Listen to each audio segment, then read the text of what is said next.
हाँ जी, कल एक होमवर्क दिया था, वो हो गया? कोई मसला उसमें? क्लियर है? हाँ जी, ऑनलाइन लोग क्लियर है वो होमवर्क? मतलब वो था for the sake of practice कि आपका हाथ सेट हो जाए कि अगर वैसा ही सवाल आ जाता है। चलें, वेरी गुड, बेहतरीन हो गया। आज आप अपने पास हेडिंग डाल देंगे डाइल्यूटेड ईपीएस की।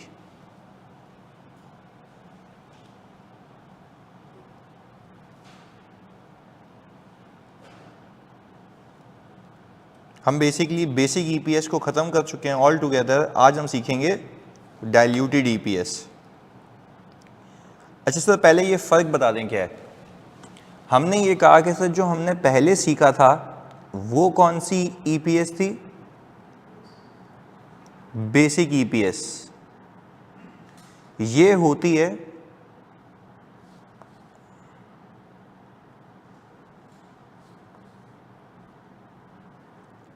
असल अर्निंग पर शेयर।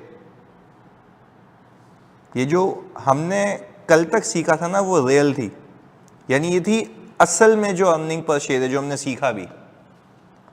आज हम क्या सीख रहे हैं भाई? Diluted EPS. ये डाइल्यूटेड ईपीएस होती है व्हाट इफ सिनेरियो की वजह से। तो जरा समझते हैं कि ये व्हाट इफ सिनेरियो होता क्या है।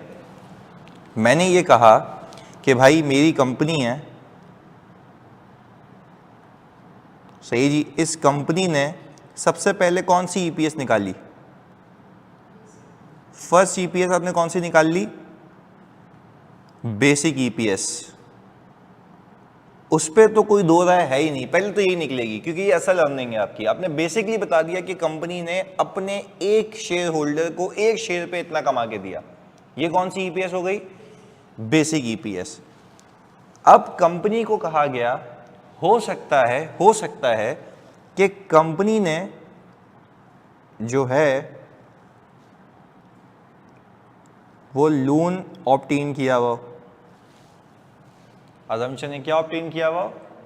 लोन ऑब्टेन किया हुआ। अच्छा भाई, हमने कहा लोन भी ऐसे ऑब्टेन किया हुआ है कि कंपनी ने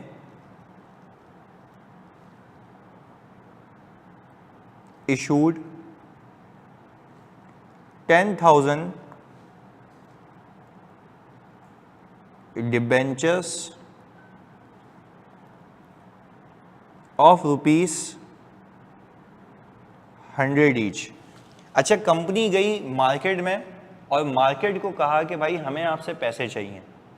तो कंपनी को कहा गया आपको पैसे चाहिए, मतलब आप हमें कंपनी का मालिक बना रहे हैं। कंपनी ने कहा नहीं, हम आपको कंपनी का मालिक नहीं बना रहे, हम आपसे उधार ले रहे हैं। तो उसने कहा भाई कि बैंक के पास चले जाओ, या बैंक फिर ना वो सिक्योरिटी ज़्यादा मांग रहा है व्हाटसोएवर, हमें जनरल आवाम से पैसे चाहिए। तो हम क्या इशू कर रहे हैं? डिबेंचर। हाँ, वैसे ही होते हैं। हम क्या कर रहे हैं जल्दी बताओ, हमें क्या चाहिए? लोन। पर क्या लोन हमें ये बैंक से चाहिए या आवाम से? आवाम से। हम आवाम को पता है क्या करेंगे? हम आवाम को ये डिबेंचर सर्टिफिकेट इशू करेंगे। क्या नाम होगा इसका भाई? डिबेंचर सर्टिफिकेट, जिस पे लिखा होगा हमने मिस्टर ए को 10,000 बॉन्ड इशू किए हैं ऑफ ₹100 ईच, जिसके ऊपर हम रिटर्न देंगे 15% का। ये मैंने आवाम से पैसे ले लिए, आवाम मतलब लोगों से। अच्छा मुझे बताओ इसकी एंट्री क्या बनी होगी? Cash debit, debenture payable credit. कितने से भाई? 1 मिलियन से। और सर 1 मिलियन कैसे आया होगा? मैंने उसको कितने बॉन्ड इशू किए हैं? ये डिबेंचर 10,000। एक डिबेंचर कितने का है? 100 रुपये का है। मुझे बताओ जल्दी से, क्या मैंने उसको कंपनी का मालिक बनाया है? जल्दी बताओ, क्या मैंने उसको कंपनी का मालिक बनाया है? फिर लोन लिया। और क्या फ्री में उसने पैसे दिए या इंटरेस्ट लेगा? कितना लेगा? 15%। अच्छा भाई, यहां तक बात हो गई। हमने कहा ओवरऑल बेसिस के ऊपर आज हम सीख रहे हैं कौन सी ईपीएस, डाइल्यूटेड ईपीएस। मैंने आपको दोनों में पहले बेसिक फर्क बताया। बेसिक ईपीएस होती है असल अर्निंग, डाइल्यूटेड ईपीएस होती है व्हाट इफ सिनेरियो। अब वही सिखा रहा हूं कि व्हाट इफ सिनेरियो होगा क्या। हमने कहा सारी चीजें साइड में रखें। सबसे पहले आपने कौन सी ईपीएस निकाली, जल्दी बताओ? Basic EPS. फिर आपको कहा, फिर आपको समझाने के लिए मैंने कहा आपने क्या ऑब्टेन किया हुआ है, लोन बैंक से ऑब्टेन किया हुआ है या जनरल अवाम से? जनरल अवाम से। मैंने क्या किया हुआ, इशू क्या किए हुए, डिबेंचर इशू किए हुए। एक डिबेंचर कितने का है? 100 रुपए का है। उस पर रिटर्न कितने का है? 15% का है। अब मुझे एक बात बताओ, क्या ऐसा हो सकता है कि मैं एग्रीमेंट के अंदर, प्लीज सुनना, क्या ऐसा हो सकता है कि मैं एग्रीमेंट के अंदर, ये जो डिबेंचर एग्रीमेंट है, इसमें लिख दूं कि each debenture is convertible into 20 shares? ये रीड करना है, each debenture is convertible into 20 shares. मैंने सामने वाले को जब लोन लेने के लिए डिबेंचर इशू किए, उस एग्रीमेंट में एक बात लिख दी कि अभी तो मेरी ये लायबिलिटी है, जल्दी बताओ क्या कंपनी को ये वापस करना है? बिल्कुल वापस करना है, और उस पर सूद भी देना है। तो इस साल मुझे बताओ इंटरेस्ट की एंट्री क्या बनी होगी? इंटरेस्ट एक्सपेंस डेबिट और कैश क्रेडिट। कितने से? 1,50,000 रुपए से ये बनी होगी ना। ये चलता रहेगा। क्या मैंने डिबेंचर उससे कयामत तक के लिए या कुछ टाइम के लिए लिए होंगे? 2 साल, 3 साल, 4 साल। लोन का एक टेन्योर होता है ना, चाहे आप बैंक से जाके लोन लो या फिर किसी जनरल अवाम से ले लो। आगे सुनो, हमने यहां पे एक मसला कर दिया। हमने यहां पे लिख दिया कि आपका हर एक डिबेंचर आप चाहें तो किस में कन्वर्ट कर लेना? शेयर्स में कन्वर्ट। ऐसा इस ऑप्शन को कहते हैं पोटेंशियल ऑर्डिनरी शेयर। क्या कहते हैं? Potential ordinary share. Potential ordinary share का मतलब ये होता है कि इसमें इस्तात है कि ये आगे जाके शेयर्स में कन्वर्ट हो सकता है। यानी आप एक तसव्वुर करें चीज, जब ये लोन का टेन्योर खत्म होगा, क्या मुझे ये 1 मिलियन वापस करने होंगे? हाँ या नहीं? तो लायबिलिटी क्या हो जाएगी? खत्म। और मेरी जेब से क्या जाएगा? कैश। क्या जाएगा? कैश। पर क्या ऐसा हो सकता है कि सामने वाला बंदा मुझे बोले मुझे कैश नहीं चाहिए, आपने मुझे ऑप्शन दिया था आप मुझे अपनी कंपनी के शेयर्स दे दें। कितने शेयर्स मांगेगा? तो ईच डिबेंचर है ना, जरा 10,000 को 20 से मल्टीप्लाई करते हो कितना आता है? जल्दी से 2 लाख आता है।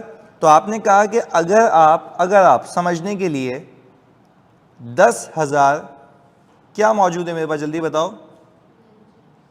डिबेंचर। एक डिबेंचर कितने शेयर्स में कन्वर्ट होगा? 20 में। तो मैंने कहा मैं कितने शेयर इशू करूंगा? हमने यहां पे लिख दिया मे बी इशूड। अच्छा, मे बी इशूड क्यों लिख रहा हूं? अभी उसके बाद ऑप्शन है, अभी ये कंफर्म नहीं हुआ। तो हमने कहा सही है सर, हम कह रहे हैं मे बी इशूड लिखते हैं यहां पे। अच्छा जल्दी बताओ, ये जो 2 लाख शेयर्स हैं ये क्या वाकई इशू हो गए हैं या इसमें पोटेंशियल है इशू होने का? पोटेंशियल है। अच्छा, ये पोटेंशियल क्यों है? क्योंकि हमें मस्ती थी, हमने डिबेंचर के एग्रीमेंट में लिख के दे दिया था कि आज आप हमें पैसे दें उधार के नाम पे। कितना उधार लिया मैंने उससे? 1 मिलियन। उस पर क्या दूंगा मैं? सूद। कितना? 15%। ये बात समझ आती है? फिर मैंने एक ऑप्शन लिख दिया उसको कि भाई चाहो तो 3 साल बाद मुझसे पैसे लेने के बजाय, वापस पैसे लेने के बजाय जो 1 मिलियन तुमसे लिए हैं उसी के इक्वल मुझसे क्या ले लेना? शेयर्स। तो क्या सामने वाले का नुकसान है या उसको शेयर्स मिल जाएंगे? उसको शेयर्स मिल जाएंगे। अच्छा, मेरी लायबिलिटी खत्म हो जाएगी। यूजुअली एंट्री क्या बनती है? लायबिलिटी हो जाती है डेबिट और कैश हो जाता है क्रेडिट। आपकी लायबिलिटी खत्म हो जाती है ना। आगे जाके इस केस में क्या होगा? लायबिलिटी हो जाएगी डेबिट और शेयर कैपिटल हो जाएगा क्रेडिट। यानी मैं अपनी लायबिलिटी को खत्म करूंगा, सेटल करूंगा कैश देके या शेयर्स देके? शेयर्स देके। पर अगेन ये पूरी कहानी आपको ये सिखा रही है कि इन डिबेंचर्स में पोटेंशियल है कन्वर्ट होने का। क्या होने का? कन्वर्ट होने का। किस में कन्वर्ट होने का? शेयर्स में कन्वर्ट होने का। आप बिल्कुल सही बोलेंगे, इस लायबिलिटी में पोटेंशियल है ऑर्डिनरी शेयर्स में कन्वर्ट होने का। कौन से शेयर्स में? ऑर्डिनरी शेयर में। अच्छा, अब आपको स्टैंडर्ड क्या कह रहा है, आए सिखाते हैं। स्टैंडर्ड ये कह रहा है कि आप अज्यूम करें कि आपने सबसे पहले तो बेसिक ईपीएस निकालनी है कि असल कमाई बतानी है। एग्रीड? तो हमने कहा कि मैंने अज्यूम किया कि मेरे पास प्रॉफिट आफ्टर टैक्स है 3 मिलियन का, ये मेरी अजम्पशन है। अच्छा, इसमें से मैं लेस करूंगा क्या भाई? नहीं, प्रेफरेंस शेयर्स का रिटर्न। ये तो हमने सीखा हुआ है ना यार। तो हमने कहा प्रेफरेंस शेयर्स का रिटर्न मैंने अज्यूम किया कि 3 लाख है, अज्यूमिंग। अच्छा, ये तो याद है ना, अज्यूम कर लें क्यूमुलेटिव है, चाहे डिक्लेयर हो या ना हो, हमने माइनस किया होगा। तो हमने कहा सर ये कितना आ गया? 2.7 मिलियन। पर मुझे एक बात सब सोच के बताओ, ऑनलाइन वालों तुम भी, क्या इस 3 मिलियन में से इंटरेस्ट माइनस हुआ हुआ है? हुआ हुआ होगा, क्योंकि एक्सपेंस है ना, वो तो हुआ हुआ होगा, उसमें तो कोई दो राय नहीं है। अच्छा, फिर आप यहां पे बात करते हैं weighted average number of shares की। अज्यूम कर रहा हूं मेरे पास ओपनिंग शेयर्स थे 5 लाख, आपने बोनस इशू किया, कितने परसेंट का होगा ये? 20% का। और इसको सर 12/12 करें तो कितना आ गया?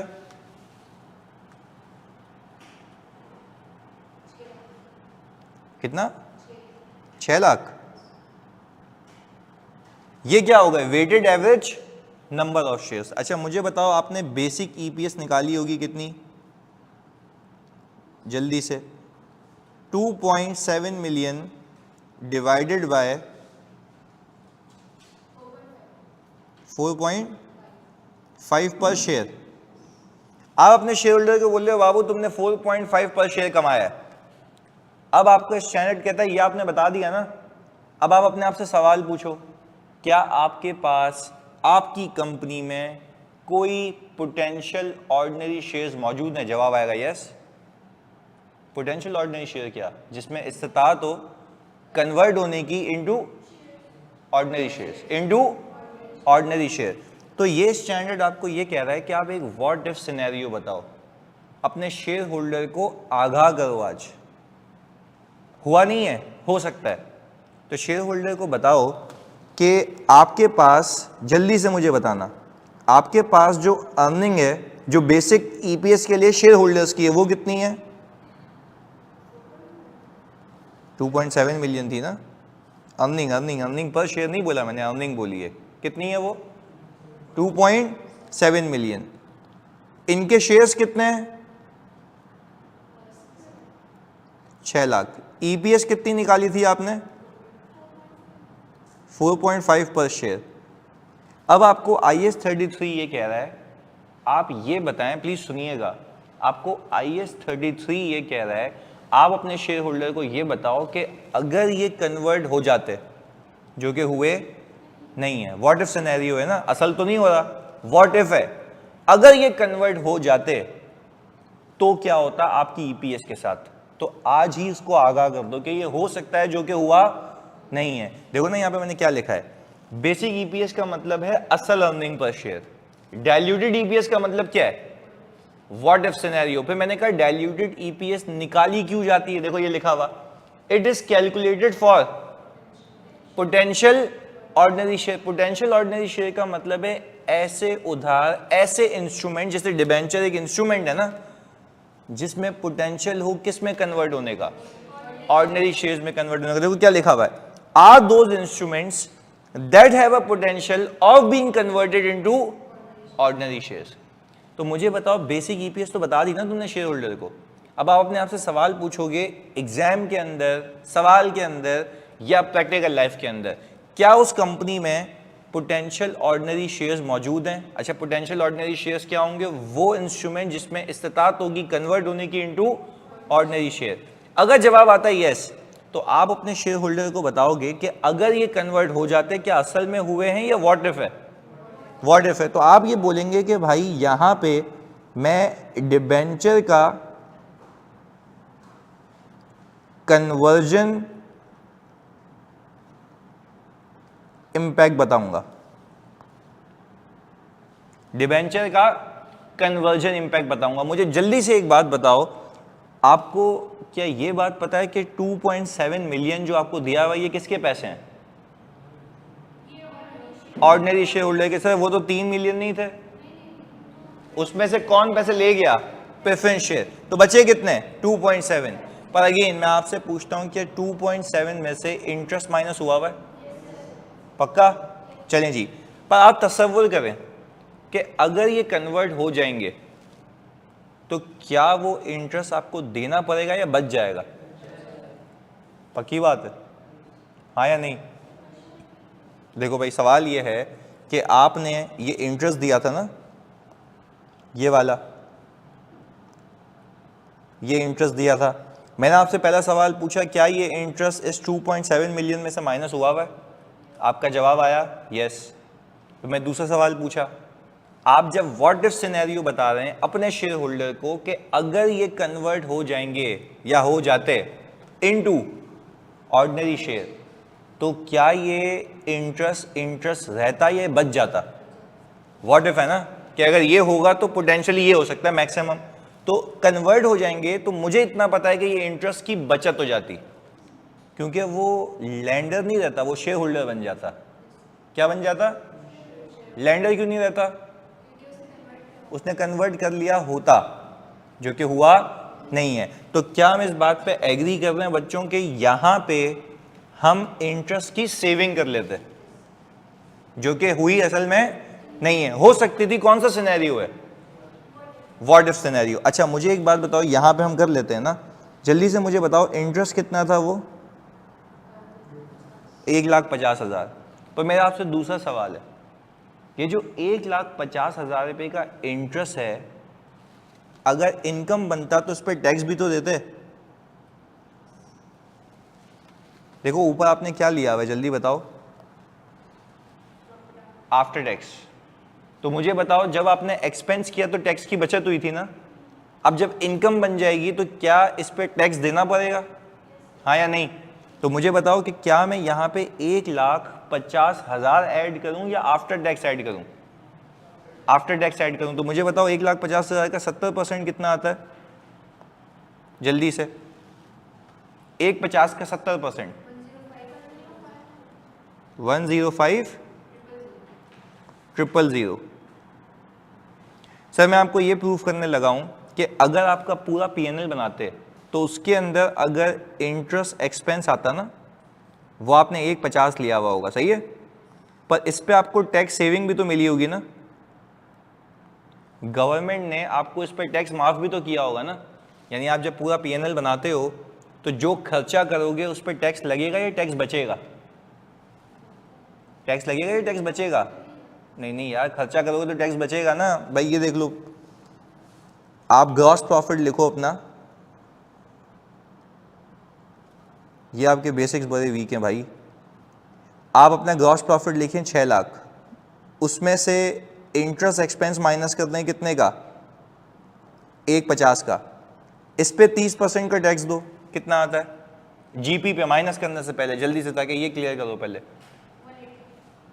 180,000, सही है। पर मुझे बताओ टैक्स अथॉरिटी आपको टैक्स जीपी पे लगाएगी या नेट प्रॉफिट पे? नेट प्रॉफिट पे लगाएगी। बेटा क्या हो गया कॉन्सेप्ट को? टैक्सेशन नेट प्रॉफिट पे होती है ना, सारे अखराजात को माइनस करने के बाद इनकम पे टैक्स लगाता है, एक्सपेंस पे टैक्स बचाता है। भाई अगर मैं कमा रहा हूं, मेरा बिजनेस है, तो क्या मैं सिर्फ इनकम पे टैक्स देता रहूंगा या एक्सपेंसेस भी क्लेम करूंगा? एक्सपेंसेस भी क्लेम करूंगा ना, लॉजिकल सी बात है। जो कमाऊंगा उस पर टैक्स दूंगा, जो खर्चे होंगे उस पर टैक्स बचेगा। तो मेरे पास मेरे साल में मेरे अखराजात कितने हैं? 1,50 के। और तो मुझे बताओ, मुझे टैक्स वाला किस अमाउंट पे टैक्स करेगा? 6 लाख रुपए पे, या एक्सपेंसेस को माइनस करने के बाद? माइनस किया तो कितना आया? 450, ऐसा है। मुझे बताओ इसके ऊपर 30% कितना है? 130। 5,000। अच्छा मुझे बताओ इन दोनों का जो डिफरेंस है, क्या टैक्स कम हो गया आपका? कितने से? ये पता है क्या है? ये इसका 30% है, यानी 1,50,000 रुपये पे जो आपने एक्सपेंस बुक किया हुआ है उस पे टैक्स वाले ने आपको टैक्स की बचत दी होगी। कितने की? 45,000 की। तो आपका जो टैक्स एक्सपेंस यहां आ रहा होता है ना पीएनएल के अंदर, वो टैक्स एक्सपेंस कितने का आ रहा होगा? 1,35,000 का। इस 1,35,000 के दो हिस्से हैं, 1,80,000 रुपये जीपी पे टैक्स और 45,000 की बचत। तो ये सिखाना चाह रहा हूं कि जब इनकम होती है तो उस पर टैक्स लगता है, जब एक्सपेंस होता है तो उस पर टैक्स बचता है। क्लियर है? क्या इस पर टैक्स आपको बचता हुआ दिख रहा है? कितना बच रहा है? 45,000 का। तो पहले बताओ ये बात समझ आ रही है कि जब मैं अखराजात करूंगा, एक्सपेंसेस करूंगा तो उस पर टैक्स लगेगा या बचेगा? बचेगा। कितने का बचाया हमने? 45,000 का। तो मुझे बताओ, अगर तसव्वुर करो कि अगर ये एक्सपेंस ना होता, तो अगर ये एक्सपेंस ना होता तो क्या इस पर टैक्स की बचत होती? एक्सपेंस ही नहीं होता तो कुछ माइनस ही नहीं होता ना, तो फिर टैक्स की बचत भी नहीं होती। तो अब जल्दी से बताओ, मैंने कमाए कितने? 6 लाख। अजम्पशन अलग, एक एग्जांपल चल रही है। कमाए कितने? 6 लाख। अगर ये नीचे वाला खर्चा नहीं होता तो मैं गवर्नमेंट को कितने देता? 1,80। कहानी खत्म हो जाती। पर क्या मेरा एक और एक्सपेंस है? यस। कितने का? 1,50 का। तो मेरा प्रॉफिट 6 रहा या कम हो गया? कम हो गया। तो जब वो कम हो गया किस वजह से हुआ? एक्सपेंस की वजह से। तो जिस एक्सपेंस की वजह से मेरा प्रॉफिट कम हुआ उस पर टैक्स लगेगा या उस पर टैक्स बचेगा? बचेगा। तो क्या हम ये कह सकते हैं समझने के लिए कि आपके पास आपके पीएनएल में, आपके प्रॉफिट आफ्टर टैक्स में, ये जो 1,50 का एक्सपेंस है ना, इस पे 45,000 की सेविंग भी है। 45,000 की सेविंग। किसकी सेविंग है? टैक्स की। इंटरेस्ट एक्सपेंस के टैक्स की। इंटरेस्ट एक्सपेंस के टैक्स की सेविंग है। तो मुझे आप एक बात बताओ, जब मैं यहां पे ऐड बैक करूंगा कि मेरा भाई सही है, मैं कह रहा हूं अगर ये एक्सपेंस नहीं होता, तो मुझे बताओ क्या मेरा 1,50 बचता या उस पर टैक्स भी देना पड़ता? तो मैंने क्या किया, मैंने 1,50,000 रुपये ऐड करने के बजाय मैंने कहा उसका 70% ऐड करो। क्यों? क्योंकि जो एक्सपेंस था पहले उस पर टैक्स बचा था, अब जब वो इनकम बन जाएगा तो क्या उस पर टैक्स बचेगा या टैक्स लगेगा? टैक्स लगेगा। तो कहने का मतलब यह है कि आप सिंपल एक काम करें ना, इस 1,50 में से 45,000 माइनस करें, 105 आता है। तो आपके पास, सिर्फ समझिएगा फोकस के साथ, आपके पास आपके पीएनएल के अंदर टेक्निकली 1,50,000 रुपये नेगेटिव है और 45,000 पॉजिटिव है। अच्छा 45,000 पॉजिटिव किस में पड़ा हुआ है? टैक्स में। क्योंकि देखो ना 1,80 का टैक्स एक्सपेंस है आपका, 1,80 का टैक्स एक्सपेंस है ना आपका। तो 1,80 के टैक्स एक्सपेंस के अंदर आप मुझे बताएं कितने की बचत हुई? पर ये 45,000 की बचत किस वजह से हुई? एक्सपेंस की वजह से। तो हम यूं कर लेते हैं, एक्सपेंस है तो टैक्स है या टैक्स की बचत है? बचत है। कितने की? तो आपके पास नेट एक्सपेंस कितना आ रहा है? 105। तो अब मैं वापस से उलट कह रहा हूं, मैं अपनी एग्जांपल पे आ गया। अगर मैं ये कह रहा हूं शेयर होल्डर को कि अगर ये डिबेंचर कन्वर्ट हो जाते इनटू ऑर्डिनरी शेयर्स तो क्या ये एक्सपेंस मुझे देना पड़ता या ये बच जाता? अच्छा चलो मान लिया बच जाता। कितने पैसे बचते? 1,50। पर 1,50 अगर बचते तो उस पर टैक्स भी तो देते ना। कितने का? यानी परसेंटेज में 30% का। ऐसा ही है ना। तो आपके नेट कितने बचते? 70%। तो मैंने भी कितना लिखा यहाँ पे? 70%। बात क्लियर है? यानी सेविंग आप दिखाओगे तो नेट दिखाओगे, नहीं पूरी पिक्चर दिखाओ। अभी आप अगर अपने शेयर होल्डर को ये बोलो ना कि अगर मैं इनको इंटरेस्ट नहीं देता, ये शेयर होल्डर बन जाते तो 1,50,000 रुपये बचते, तो आपको शेयर होल्डर कहेगा दिमाग खराब हो गया, 1,50,000 रुपये अगर बचते तो आपका जो है टैक्स भी तो ज्यादा होता ना। कितने से? 30% से। ऐसा ही है ना। ये देख लो ना यहाँ पे, अगर ये 1,50 ना होता तो आप टैक्स कितना देते? 1,80 देते, यानी 45,000 रुपये का टैक्स ज्यादा देते। तो अब अज्यूम कर लो 150 को इनकम में डाल दो, हो जाता है बिल्कुल इनकम। तो उस पर टैक्स भी तो आता कितने का, 45,000 रुपये का एडिशनल। तो कहने का मतलब ये है कि आपकी जो बचत आप देखेंगे वो ग्रॉस बेसिस पे देखेंगे, नेट बेसिस पे, नेट बेसिस पे, क्योंकि जब इनकम बनेगी तो उस पर टैक्स देना पड़ेगा। अभी टैक्स दे रहे हो, टैक्स बचा रहे हो, बचा रहे हो। पर अगर मैं कह रहा हूं यहां पे कि अगर मैं इनकम बना देता तो क्या वो टैक्स बचता या टैक्स देना होता? तो आपकी बचत कितनी है, 150 या 1.5? 1.5, मैंने भी यही किया हुआ है। क्लियर है?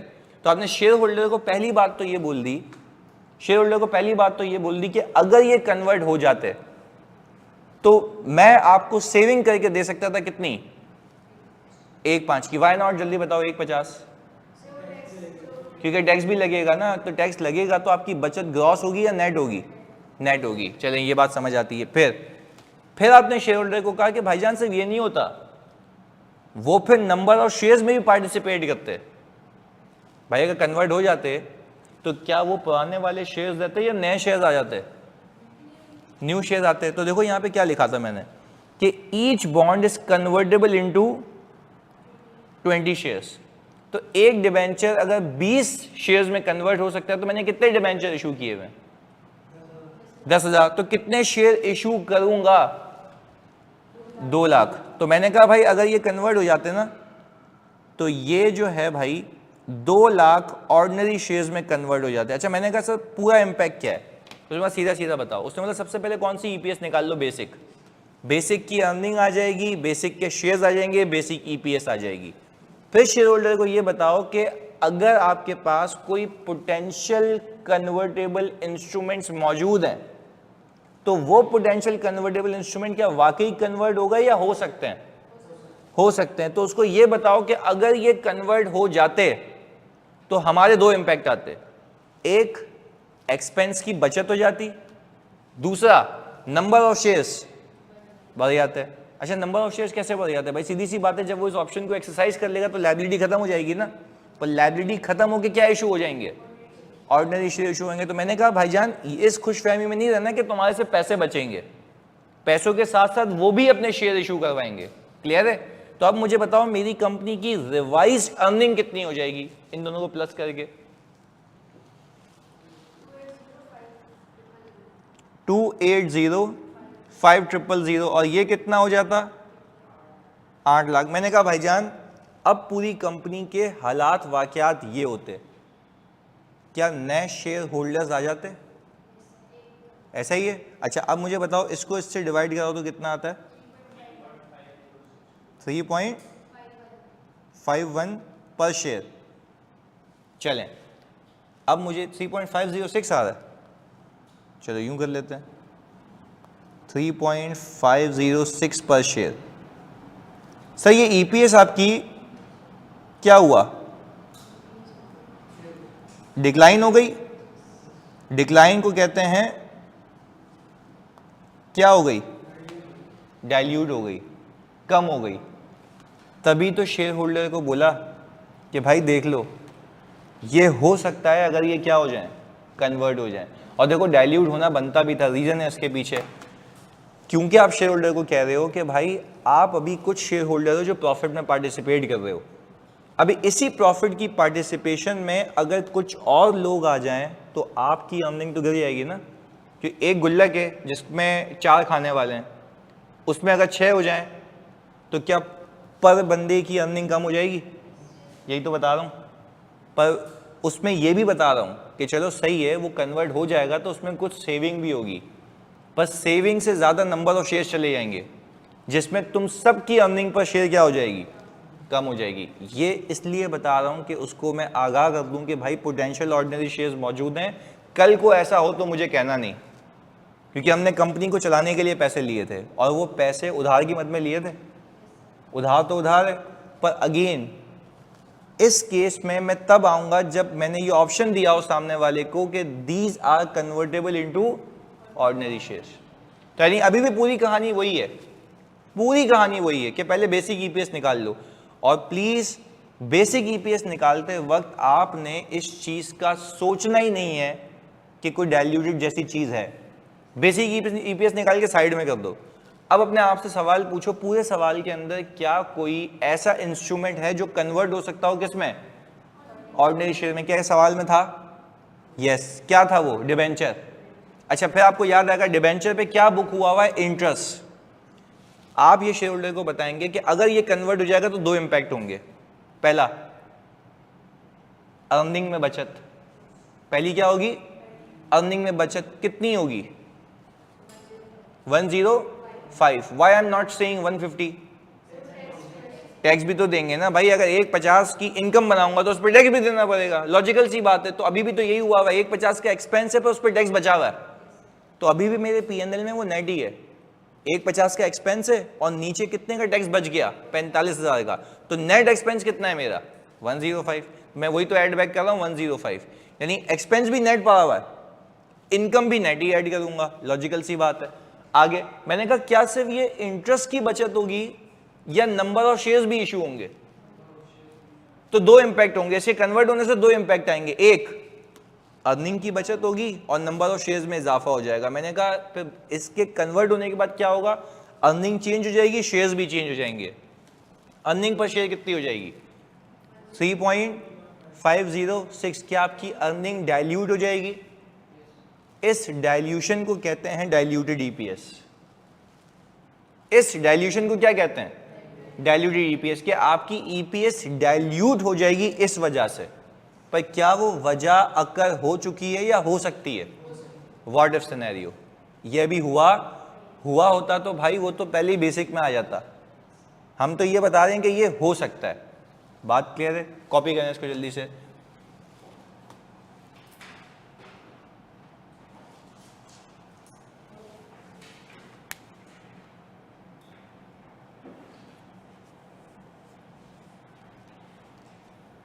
नुमान बिल्कुल ऐसा है कि डाइल्यूटेड ईपीएस हमेशा बेसिक ईपीएस से कम होगी। हाँ ना, देखो डाइल्यूटेड का मतलब क्या है? कम हो जाना, तो वो कम ही होगी ना।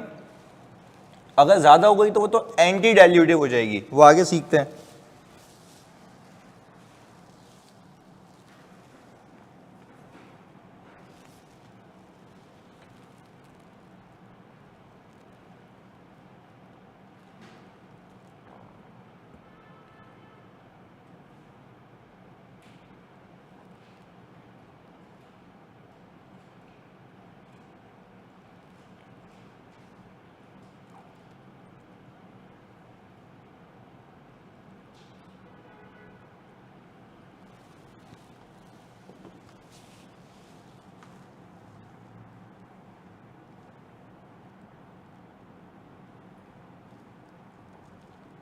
इम्पेयरमेंट के क्वेश्चन में लोन रिसीव होने की कैलकुलेशन में इनफ्लो से लेस क्यों करेंगे? तो बेटा आपने इम्पेयरमेंट ऐसे देखनी होती है ना कि इस हालात वाकयात में जो कमा के देगा ये एसेट। इम्पेयरमेंट के केस में जब आप वैल्यू इन यूज की कैलकुलेशन कर रहे होते हो तो आप ये देखते हो कि ये एसेट इसी हालत में यही एसेट सिर्फ कितना कमा के देगा। अगर आपके पास लोन आया हुआ है वो तो एक एक्सटर्नल फंडिंग है ना, उस एसेट से तो कमाई नहीं है। तो अगर वो इनफ्लोज में इंक्लूडेड है तो उसको तो आपने हटाना होगा। क्लियर है भाई? सिंपल।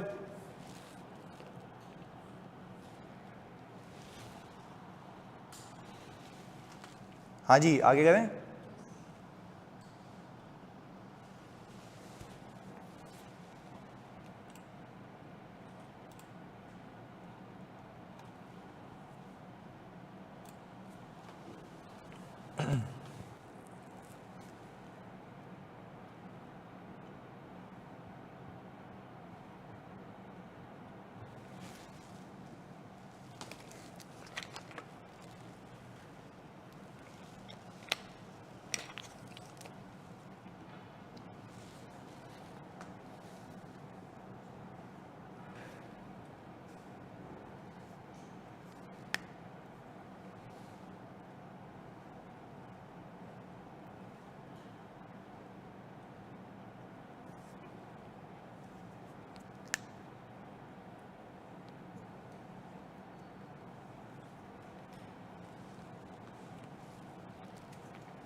हाँ जी, स्क्रॉल करूं?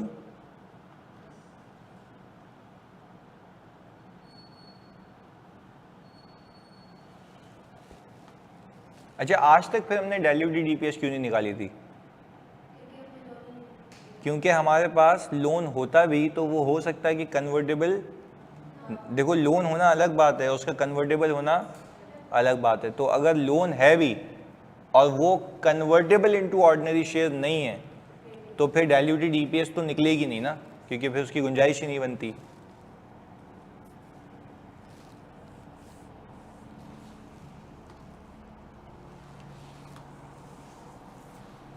ऑनलाइन वालों ये बता दो कि क्या ये नेटिंग वाली बात समझ आ गई ना, कि इंटरेस्ट एक्सपेंस जो हमारा बुक हुआ है वो आपको टैक्स बचा के भी दे रहा है 45,000 रुपये का। तो आपके पास जो नेट एक्सपेंस है ना वो 1,50,000 नहीं है, 1,05,000 है। 1,50,000 का एक्सपेंस है और उस पर 45,000 की सेविंग है, तो नेट एक्सपेंस कितना बुक हुआ है? 1,05,000। वही हमने एड बैक किया वापस। इनकम नहीं बन गई ना बेटा, यूं देख लो, यहां से यूं देख लो, यहां से यूं देख लो, आप सब साइड में करें, आप सिर्फ ये देख लें,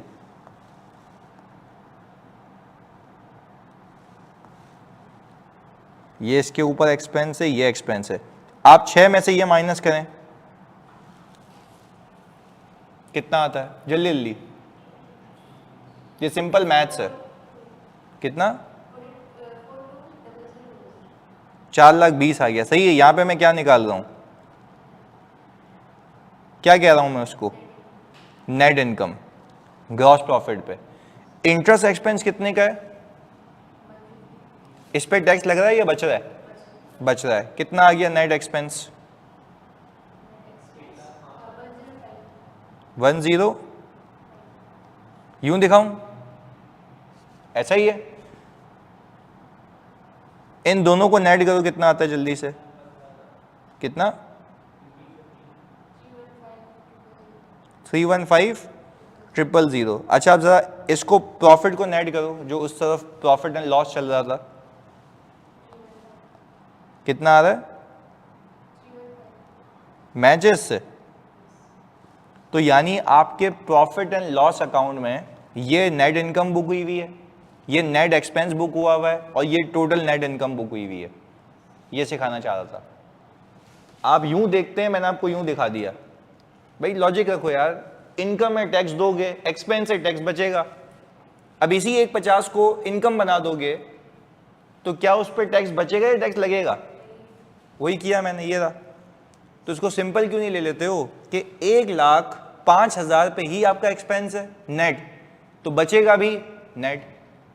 मैंने उसको थोड़ा आसान कर दिया, मैंने बोला 1,50,000 की इनकम बनाओगे तो उस पर टैक्स देना पड़ेगा। तो नेट सेविंग कितने की होगी? 70% की। वो आ गया। सवाल में टैक्स रेट देगा, और अगर सवाल में टैक्स रेट नहीं दिया हुआ तो आप उसको यूज ही नहीं करना, पूरा पूरा ले जाना, अज्यूम करना कि इस कंपनी पे टैक्स है ही नहीं। क्लियर है? तो हमने दोनों सिनेरियोज देख लिए। चलें इसको कॉपी करें। अब तो क्लियर है ना कि 1,05,000 और 1,50,000, अब तो सही है ना?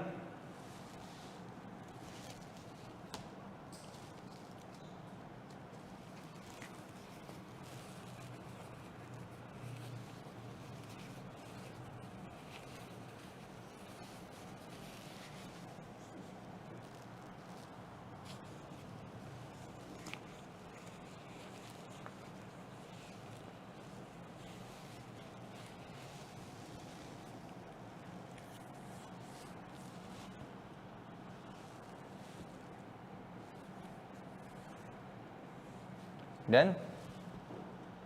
चलें आगे।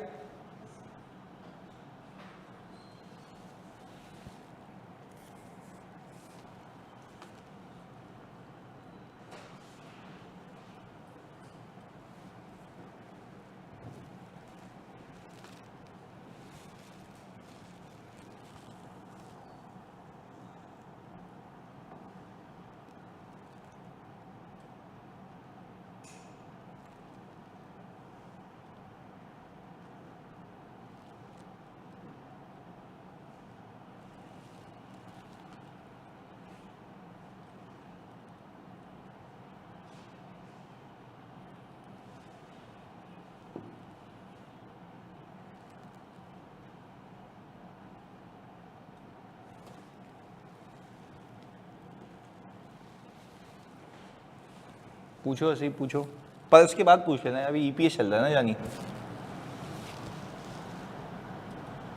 स्क्रॉल करूं?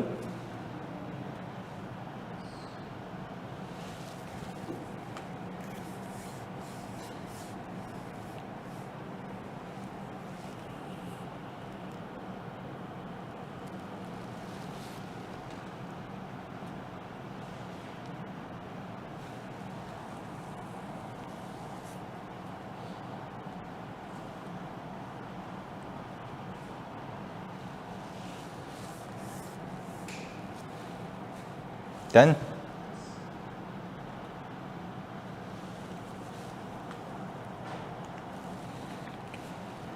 ये तो देखो कॉन्सेप्ट बिल्डिंग में ये कि आपको पिक करना होता है, बट वैसे इसमें है कुछ नहीं। बेसिक ईपीएस निकालो और जो भी कन्वर्टेबल इंस्ट्रूमेंट है उसका इम्पैक्ट बता दो। और इम्पैक्ट क्या होंगे? दो, एक सेविंग होगी, दूसरा शेयर्स क्या होंगे? इंक्रीज होंगे। बस यही दो कॉन्सेप्ट हैं इसमें, हमने भी यही किया।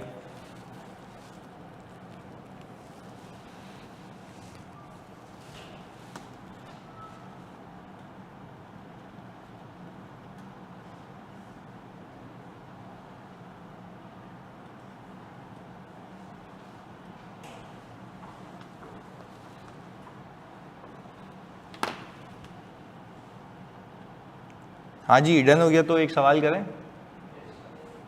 ओके जी, ये नीचे वाला तो क्या अंडरस्टैंडिंग है ना, तो बाद में कॉपी कर लेना। नीचे वाला तो समझाने के लिए ना कि भाई नेटिंग कैसे हो रही है। 6 पे इनकम पे टैक्स, 150 के एक्सपेंस पे टैक्स की सेविंग, नेट इतना आ गया, तो मैचिंग हो रहा है वो। आ जाओ जी, अब हम एक सवाल कर लेते हैं इसी के ऊपर।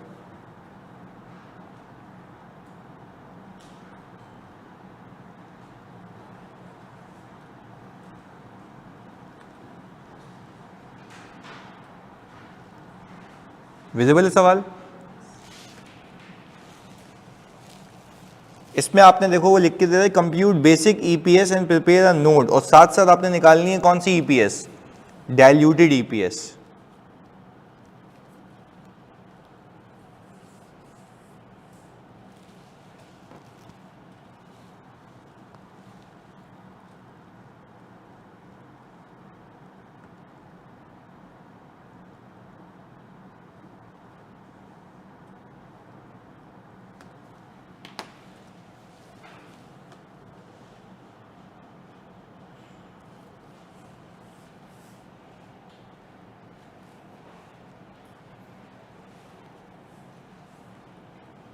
और मैंने आपको सॉल्व करने की टेक्निक बताई है कि सबसे पहले आप निकालेंगे कौन सी ईपीएस, क्योंकि बेसिक ईपीएस के बगैर डाइल्यूटेड निकल ही नहीं सकती, क्योंकि डाइल्यूटेड का काम शुरू ही कब होता है? बेसिक के बाद, यानी बेसिक की अर्निंग और शेयर्स आएंगे तो उसके बाद बताओगे ना इसमें ये छेड़खानी हो सकती है।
हेलो, हाँ शायद यार वो तो ला दे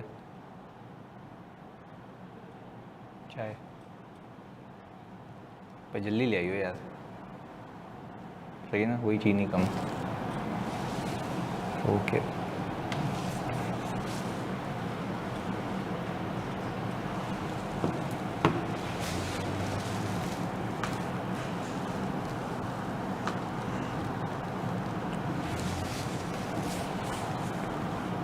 इसमें राइट इशू वगैरह है कुछ?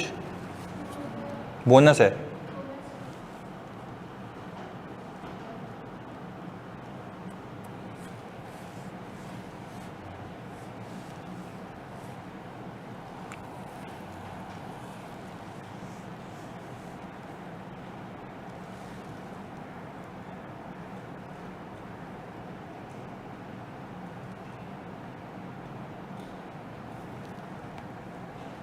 कौन सा तैमूर?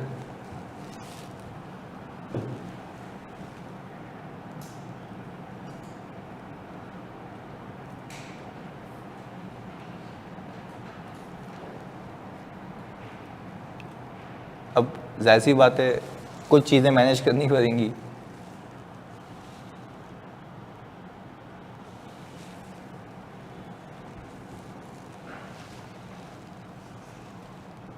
जिम ज़्यादा कर लेंगे ना, चाय पी लेते हैं।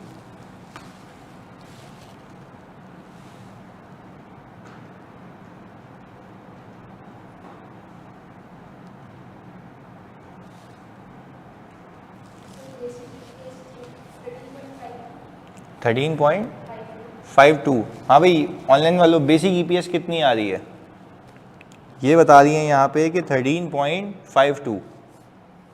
आप लोगों की कितनी आ रही है बेसिक ईपीएस?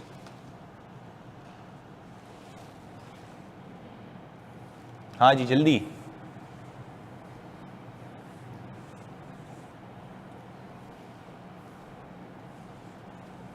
इन लोगों की तो नहीं है अब तक। यहाँ पे निकाल रहे हैं।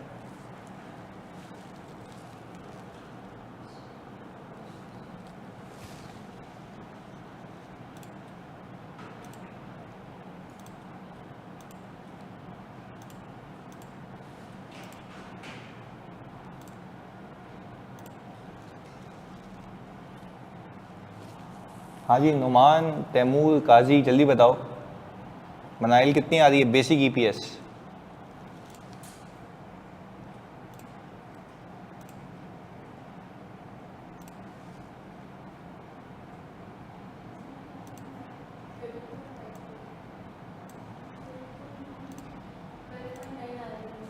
$12.9।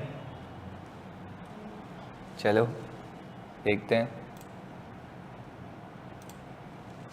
ओके जी, बेसिक निकाल लिए तुम लोगों ने? हाँ जी, बेसिक का हिसाब किताब देख लेते हैं। सबसे पहले हमने कहा कि सर हम बात कर लेते हैं भाई बेसिक ईपीएस की। अच्छा, बेसिक ईपीएस के लिए मुझे सबसे पहले चाहिए था प्रॉफिट आफ्टर टैक्स। क्या गिवन है सर? कंपनी का प्रॉफिट आपका आ रहा है भाई कितना? 5 मिलियन। और ये हमें गिवन है कौन सी लाइन में भाई? फर्स्ट लाइन में ये रहा 5 मिलियन। ये हमने लिख दिया। अच्छा, इसके अंदर सब इंटरेस्ट विंटरेस्ट माइनस हुआ होगा पक्का? सब होके मिला है ना? चलें इसमें से लेस कर दो।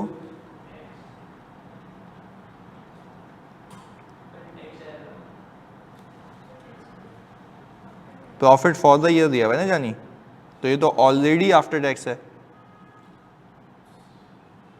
ये ऑलरेडी क्या है?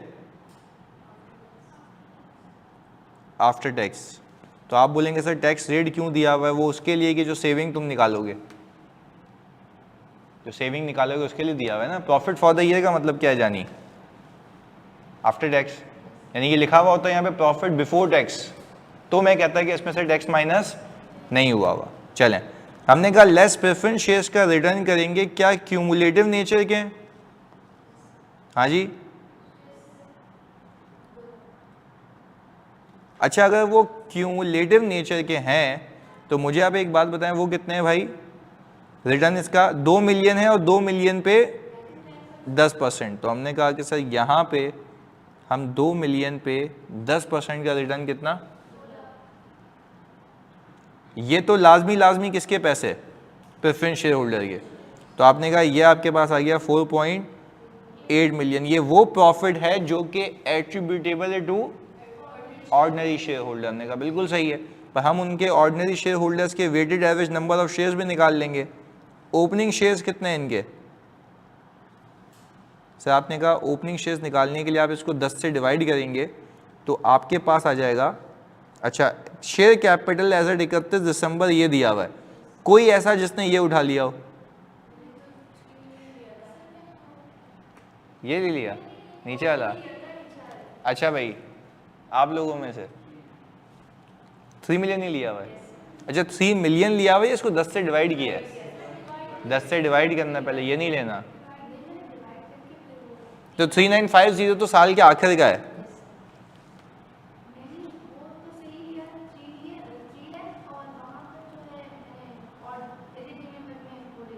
अच्छा एलईडी में गलत लिया, चलो सही है। अब मैंने कहा कि भाई मुझे 3 लाख शेयर्स लेने से ओपनिंग, सही है। इस सवाल में क्या कोई राइट है? नहीं है सर, पर कंपनी ने बोनस इशू किया है कितने का? 5% का। तो मुझे एक बात बताओ, 5% का जो बोनस है मैंने 1.05 इंटू 12 ओवर, ये आ गए weighted average number of shares. चलें, हमने कहा कि सर यहाँ पे हमने ऐसे लिखा, फर्दर शेयर भी हैं, वो कौन सी? ओके जी सॉरी, जुलाई को है। हमने कहा सर ये आ गया जुलाई 1, 2019। अच्छा भाई, हम यहाँ पे देख रहे हैं कि कंपनी ने 2 मिलियन रेस किए हैं। एक शेयर कितने का इशू किया? 25 का। तो 2 मिलियन को 25 से डिवाइड करो, 80,000। तो हमने कहा कि भाई 2 मिलियन को 25 से अगर डिवाइड किया तो ये नंबर ऑफ शेयर्स आ गए। अच्छा, बोनस इससे पहले इशू हो चुका है यहाँ, उसका कोई मसला नहीं है, अब तो वो नहीं लेंगे इसमें। तो हमने कहा इसको सिंपल क्या करते हैं, 6/12 कितना आता है? 40,000। तो वेटेड एवरेज कितने आ गए? 355,000। हमने कहा सर यहाँ पे अब हम लिखेंगे अर्निंग्स, और अर्निंग हमने निकाली है 4.8 मिलियन, और वेटेड एवरेज शेयर्स हम यहाँ पे लिखेंगे 355,000। तो हमारी जो ईपीएस है 13.52 आ रही है बेसिक ईपीएस। अच्छा भाई, आइडियली सवाल यहाँ ख़त्म हो जाता। आप अपने आप से सवाल पूछें, क्या इस सवाल में या इस कंपनी में कोई पोटेंशियल इंस्ट्रूमेंट्स मौजूद हैं? पक्का? क्या है वो? डिबेंचर्स। अच्छा, अब मुझे बताएं कि डिबेंचर इन इशू की अमाउंट कितनी है? 2.5 मिलियन। एक कितने का है? 20 का। रिटर्न कितने का है? तो मुझे एक बात बताओ, पहले तो 2.5 मिलियन पे 10% का रिटर्न आता है 2.5 लाख। जल्दी से सोच के बताओ, क्या ये 2.5 लाख इस 5 मिलियन में से माइनस हुआ हुआ था? हुआ हुआ था, पर इस पर टैक्स की बचत भी हुई होगी।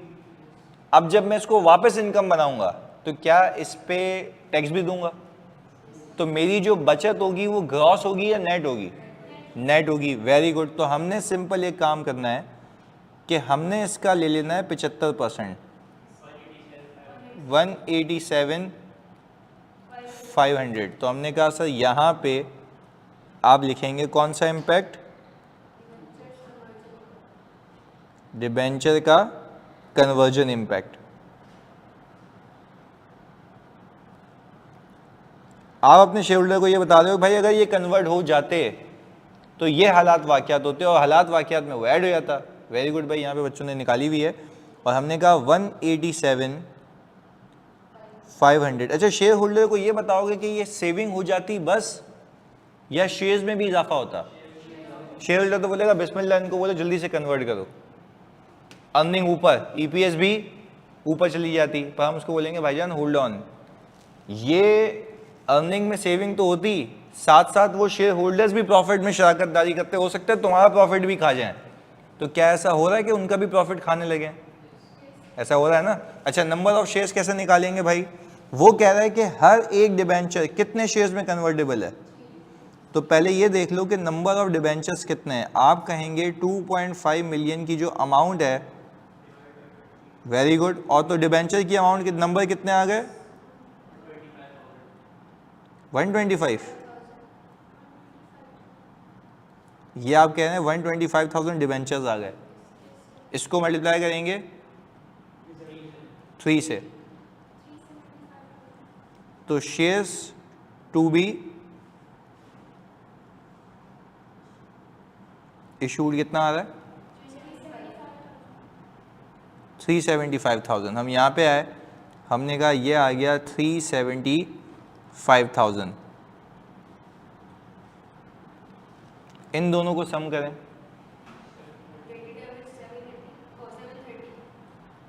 730 आ गया, वेरी गुड। और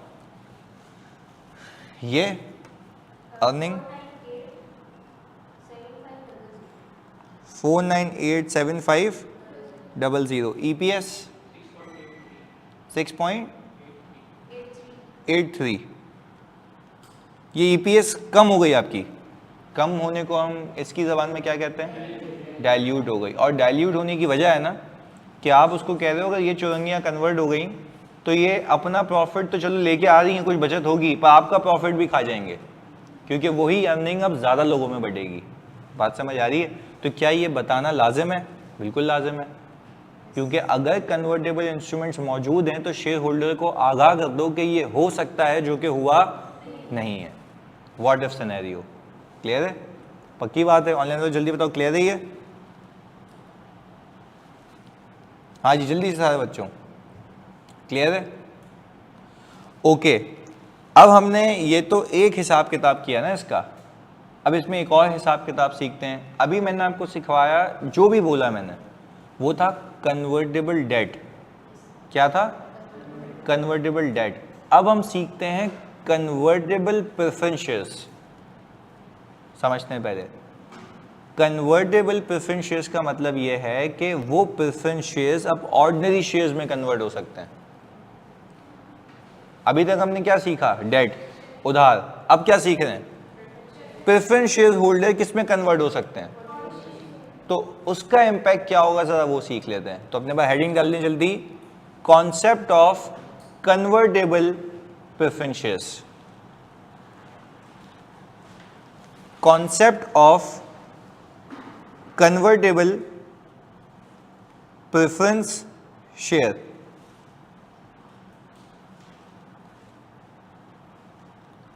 तो हमने कहा सर ये वाला हिसाब किताब भी देख लेते हैं कि अगर ये भी आ जाए तो क्या करेंगे हम। क्लियर है? चलें, हमने कहा सर कि यहां पे एक चार्ट बनाते हैं।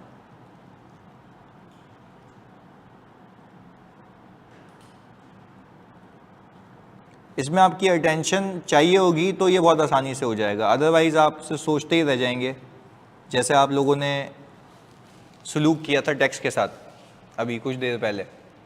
तो उसके लिए आपने फोकस बनाए रखना है यहाँ पे। इधर हमने कहा मुझे जल्दी से बताओ, प्रेफरेंस शेयर्स आपने मेरे साथ सीखा था, दो नस्ल के थे।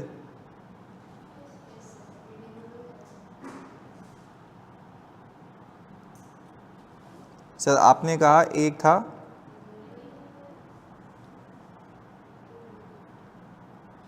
रिडीमेबल और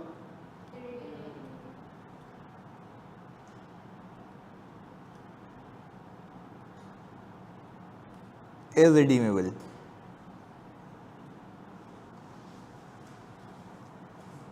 ये आप लोगों ने सीखा था मेरे साथ, और जो कि बात भी सही है। अच्छा, अब जल्दी से मुझे ये बताओ कि ये जो इररिडीमेबल, ये जो रिडीमेबल है, ये क्या था? बिल्कुल सही है।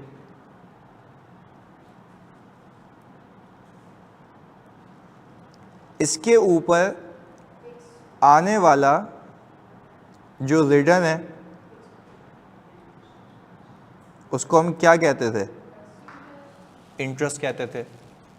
ऐसा ही है ना? ये कहानी मुझे पता है। आप जब सबसे पहले कौन सी ईपीएस निकालते हो? Basic EPS. मैं यहां पे लिख रहा हूं कि इसका treatment while calculating diluted EPS, वो तो सिखा दिया ना। Treatment while calculating diluted EPS. मुझे बताओ, सिर्फ तसव्वुर करना है और लॉजिकली साथ रहना है। पे समरी तो मैं तुम्हें बना के दे रहा हूं ना एक पेज पे। इधर मैंने ये कहा कि अगर मेरे पास प्रेफरेंस शेयर्स हैं, कौन से नेचर के हैं? रिडीमेबल। आपने कहा ये क्या होता है, इसके ऊपर रिटर्न क्या होता है, इंटरेस्ट। तसव्वुर करो आप जब बेसिक ईपीएस निकाल रहे थे आप लोगों ने इसका कुछ किया था या इग्नोर किया था? क्यों? इंटरेस्ट के नाम पे ऑलरेडी माइनस हुआ था। अच्छा, अब आपको पता लगा बेसिक ईपीएस निकालने के बाद, बेसिकली तो बताओगे ना कि ये है आपकी अर्निंग है, बेसिक ईपीएस निकालने के बाद अब आप निकालेंगे कौन सी ईपीएस, डाइल्यूटेड ईपीएस। तो हम यहाँ पे एक इसका ट्रीटमेंट लिख रहे हैं, मैं ये लिखने लगा हूँ कि एड बैक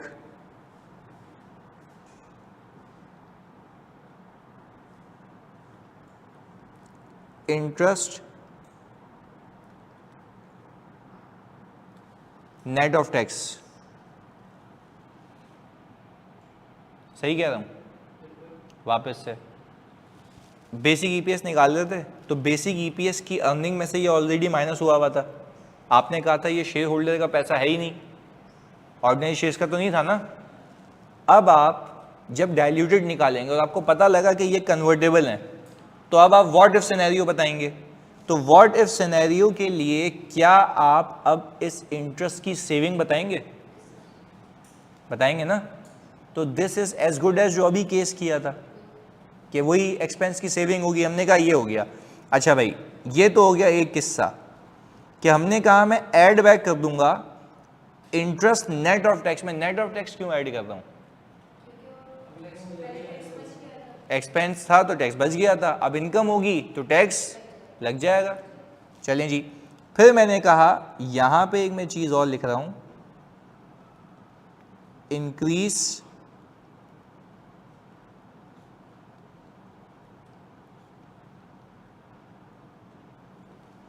ये क्यों लिखा मैंने कि इंक्रीज करें weighted average number of shares. ये क्यों लिख रहा हूं? Preference shares, very good. तो भाई जब अब वो लोन नहीं रहा तो वो क्या बन जाएगा? शेयर्स बन जाएंगे। तो क्या वो लायबिलिटी रहेगी या शेयर्स में तब्दील हो जाएगी? तो हमने कहा इंक्रीज कर लेंगे हम sir weighted average number of shares. पहले बताओ इसका ट्रीटमेंट समझ आता है? जब आप कौन सी ईपीएस निकाल रहे होंगे, डाइल्यूटेड। बेसिक का तो मैंने रिकॉल करा दिया कि भाई वो तो वही होगा कि इग्नोर किया था आपने। सही है जी, हम यहां पे उसको लिखते हैं। ये बात तो समझ आ गई, ये बात तो क्लियर है हमारी। इसको भी ऐड बैक कर लेंगे। सही है, दो चीजें हो गई। अब आगे लेके चलते हैं इस साइड पे। इररिडीमेबल, इररिडीमेबल आप लोगों ने मुझे बताया था एक ज़माने में क्या कहलाती है, इक्विटी। और इसके ऊपर जो रिटर्न है, वेरी गुड, वो क्या कहलाता है, डिविडेंड। सही है, यहां तक हम साथ हैं, क्योंकि हम कह रहे हैं कि मैपिंग कर लेते हैं ना ताकि गलती नहीं हो एग्जाम के अंदर। फिर आप लोगों ने मुझे बताया था, आप ही वो शख्स थे जो मुझे कह रहे थे कि सर इसमें भी दो क्लासेस हैं, क्यूमुलेटिव और नॉन क्यूमुलेटिव। हमने कहा सही है सर, आपकी बात मान लेते हैं।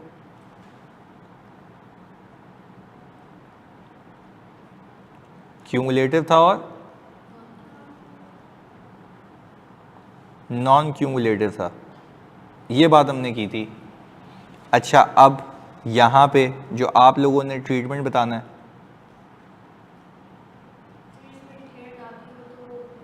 हाँ, तो अभी पहले दोनों बातें करेंगे ना हम कि while calculating basic, while calculating basic, हाँ बेसिक ईपीएस पूरा लिखते हैं यहाँ पे। While calculating basic EPS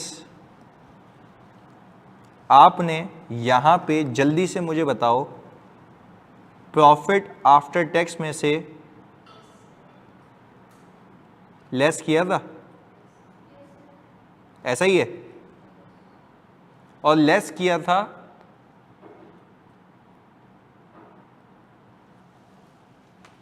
always, always क्यों कह रहा हूं, डिक्लेयर ना हो तब भी लेस किया था, एग्रीड। चलें जी, अब तो बेसिक ईपीएस तो लेस करके निकाली थी ना, क्योंकि आपने कहा था बेसिकली शेयर होल्डर तुम्हारा ये पैसे है ही नहीं, ये कौन लेके जाएगा, प्रेफरेंस शेयर होल्डर। थोड़ा सा क्लियर रखते हैं ना दिमाग को।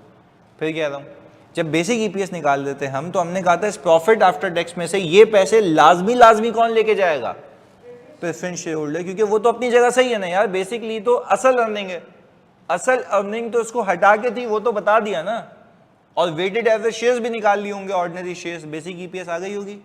चलें, अब हमने कहा ये तो हो गया while calculating basic EPS, but हम अभी क्या सीख रहे हैं कि इसका ट्रीटमेंट डाइल्यूटेड ईपीएस कैलकुलेट करते वक्त क्या होगा, सही है। तो हम यहाँ पे फिर ये ड्रॉ करते हैं, मैं यहाँ पे कह रहा हूँ कि हम यहाँ पे add back dividend deducted always. अब आप ये कहोगे कि भाई सही है, माइनस करके मैंने बेसिकली असल अर्निंग तो आपको बता दी, पर अगर यही लोग प्रेफरेंस शेयर से ऑर्डिनरी शेयर में कन्वर्ट हो गए, तो ये जो अर्निंग आप देख रहे हैं ना, जो इनको डिस्ट्रीब्यूट होते हुए दिख रही है, वो नहीं दिखेगी। क्लियर है? वो डिस्ट्रीब्यूट होते हुए क्यों नहीं दिखेगी? ऑर्डिनरी शेयर्स में कन्वर्ट हो जाएंगे ना, तो ऐसा तो नहीं कि लाजमी पैसे देने होंगे, भाई देने नहीं होंगे, कुछ सीधा सीधा हिसाब किताब होगा, ये बच जाएंगे। पर क्या आप एक्सपेंस की बचत होगी या डिविडेंड की? डिविडेंड की। और डिविडेंड तो वैसे ही आफ्टर टैक्स होता है ना, मतलब उसमें बचत भी आफ्टर टैक्स ही होगी। तो इसमें मैं लिख रहा हूं विदाउट टैक्स इंपैक्ट। इसमें आपने कोई टैक्स इंपैक्ट नहीं डालना, सीधा सीधा ऐड बैक कर देना। आपके सामने आपने लेस भी सीधा सीधा किया था ना, तो ऐड भी सीधा सीधा। तो एक्सपेंस में क्यों किया था? वहां पे टैक्स का इंपैक्ट होता है प्रॉफिट आफ्टर टैक्स तक आने के लिए, यहां पे कोई टैक्स का इंपैक्ट, ये सब चीजें आफ्टर टैक्स हैं। तो लेस भी आपने वैसे ही की थी, ऐड भी आप, क्योंकि ये आपकी इनकम नहीं है, ये आपके डिविडेंड की बचत है। क्या कोई एक्सपेंस था या प्रॉफिट का बंटवारा था? तो वो प्रॉफिट का बंटवारा ही है, तो उसमें बचत हो रही है, कोई इनकम नहीं बन रही है। इनकम तो प्रॉफिट आफ्टर टैक्स था ना, उसी में से बंटवारा हो रहा था। तो इसको जब ऐड बैक करोगे तो उसमें कोई टैक्स का इंपैक्ट नहीं होगा। टैक्स का इंपैक्ट तो तब होता है जब मैं इनकम और एक्सपेंस की बात करूं। क्या ये इनकम थी या डिविडेंड की डिस्ट्रीब्यूशन? वो बच रही है, खत्म, वो बचत हो रही है, कोई इनकम नहीं बन रही है। बात क्लियर है? हम सिर्फ ये कह रहे हैं कि ऑर्डिनरी शेयर होल्डर भाई तुम्हारे लिए ज्यादा पैसा बच जाएगा, इस शेयर होल्डर के बजाय तुम्हारे पास ही आ जाएगा। पर हम इसको यहाँ पे एक और चीज भी तो कहेंगे। हाँ वेरी गुड, क्या बोला भाई? शेयर भी इंक्रीज हो जाएगा। तो क्या हम यहाँ पे लिखें कि हम ऐड बैक करेंगे, क्या इंक्रीज कर लेंगे नंबर ऑफ शेयर्स। बात क्लियर है? अच्छा अब होगा क्या? मैंने बोला पहले तो बेसिक ईपीएस ये रही। अच्छा बेसिक ईपीएस कैसे निकालेंगे? प्रॉफिट आफ्टर टैक्स में से क्यूमुलेटिव प्रेफरेंस शेयर का रिटर्न माइनस होगा असल अर्निंग, ये असल में तुमने कमाया है। अब हम क्या बोलेंगे उसको? भाईजान एक मिनट, ये जो आपके पास इररिडीमेबल क्यूमुलेटिव प्रेफरेंस शेयर्स मौजूद है, ये कन्वर्ट हो सकते हैं किसमें? ऑर्डिनरी शेयर होल्डर में। तो जब ये ऑर्डिनरी शेयर होल्डर में कन्वर्ट हो सकते हैं तो इसका कोई इंपैक्ट है या नहीं है? है। दो इंपैक्ट्स हैं, एक शेयर्स बढ़ जाएंगे, दूसरा डिविडेंड बचेगा। क्या बचेगा? डिविडेंड। तो मैंने क्या कहा कि आप इसको हमेशा ऐड बैक करेंगे क्योंकि आपने माइनस किया हुआ होगा। तो आज तक आपने ऐड बैक तो किया नहीं था सर, आज तक कन्वर्टेबल वाला केस ही नहीं था।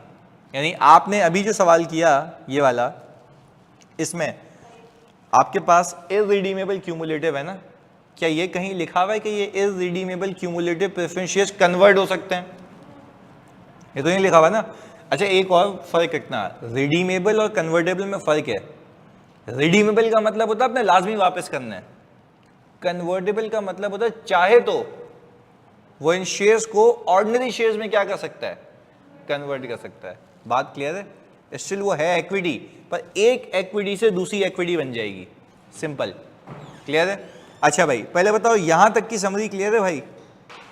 एक पेज की, यहां तक कोई मसला? ओके जी, यहां तक तो क्लियर हो गया। अब आगे नॉन क्यूमुलेटिव की बात कर लें। नॉन क्यूमुलेटिव में भी आप बेसिक ईपीएस निकालते हो, हाँ या ना में जवाब दो। चलें जी, पर नॉन क्यूमुलेटिव में जब आप बेसिक ईपीएस निकालते हो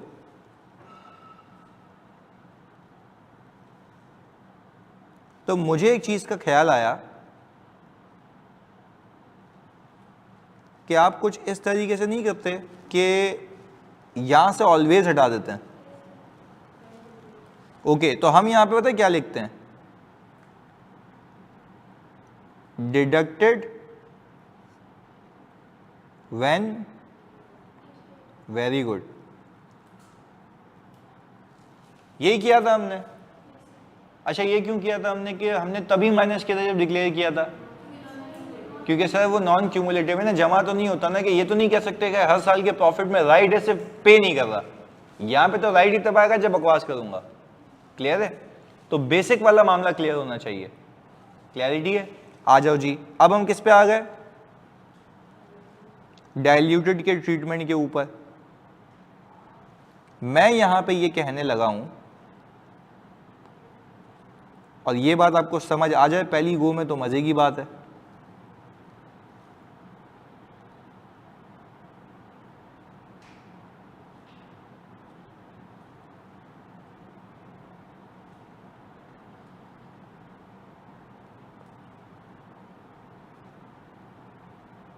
देखो एक मजे की बात लिखी है मैंने कहा आप जो है इसको ऐड बैक तब ही करना जब वो डिक्लेयर हुआ होगा। एग्जाम्पल बनाते हैं, आप बेसिक ईपीएस निकाल रहे हो, बेसिक ईपीएस निकालते वक्त इररिडीमेबल नॉन क्यूमुलेटिव पे कोई डिक्लेरेशन नहीं थी, इररिडीमेबल नॉन क्यूमुलेटिव पे कोई डिक्लेरेशन नहीं थी। एग्रीड? तो मैं आपसे ये पूछ रहा हूं कि जब कोई डिक्लेरेशन नहीं थी किस पे, इररिडीमेबल नॉन क्यूमुलेटिव, तो क्या आपने माइनस किया होगा? तो प्रॉफिट से तो कुछ भी माइनस नहीं हुआ ना आपने माइनस किया, उसी पे ईपीएस निकल गई होगी। अब आप अपने शेयर होल्डर को बताओगे कौन सी ईपीएस, डाइल्यूटेड। सवाल में लिखा हुआ है कि भाई इररिडीमेबल नॉन क्यूमुलेटिव कन्वर्टेबल है, तो आपने शेयर होल्डर को बताओगे ना कि क्या क्या होगा अगर ये कन्वर्ट हो जाएंगे। तो क्या सेविंग बता सकते हो? सेविंग तो होगी नहीं, क्योंकि आपने लेस भी नहीं किया। तो देखो मैंने यहाँ पे क्या लिखा हुआ है, डिविडेंड एड बैक होगा only when it was declared, यानी जब माइनस किया होगा तभी एड बैक करोगे ना। बट हाँ ये बताओ कि ये जो नंबर ऑफ शेयर्स हैं क्या ये इंक्रीज होंगे? यस सर, ये तो बिल्कुल इंक्रीज होंगे, चाहे डिविडेंड डिक्लेयर किया हो। अगर ये ऑप्ट कर लेते तो हम शेयर्स तो देने से मना नहीं कर सकते थे ना। हाँ अलबत्ता ये कहते हैं कि ये सेविंग नहीं होती, अलबत्ता शेयर्स में पार्टिसिपेशन हो जाती। कहानी समझ आती है? पक्की बात है। ये कोई तुम्हारे आईएफआरएस के 4 पेजेस हैं, मैंने कोशिश की है एक पेज पे ले आया। क्लियर है? कॉपी करो इसको जल्दी से अच्छे से, और इसी सुंदरता से, क्योंकि मेरी राइटिंग अच्छी नहीं है, मैंने कोशिश की है इसमें वही प्यारी सी लगे, तो इसको अच्छे से कॉपी करना।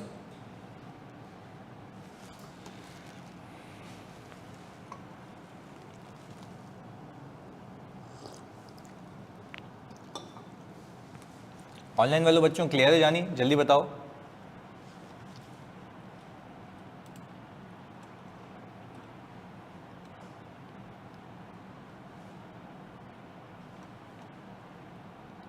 हाँ जी बाकी बच्चों, वेरी गुड।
अच्छा, ईपीएस की समरी तो नहीं चाहिए ना, वो तो साथ साथ ही बनवा रहा हूँ मैं, कि वो तो आपको एक ही पेज पे घुमाओगे तो सब हो जाएगा ना।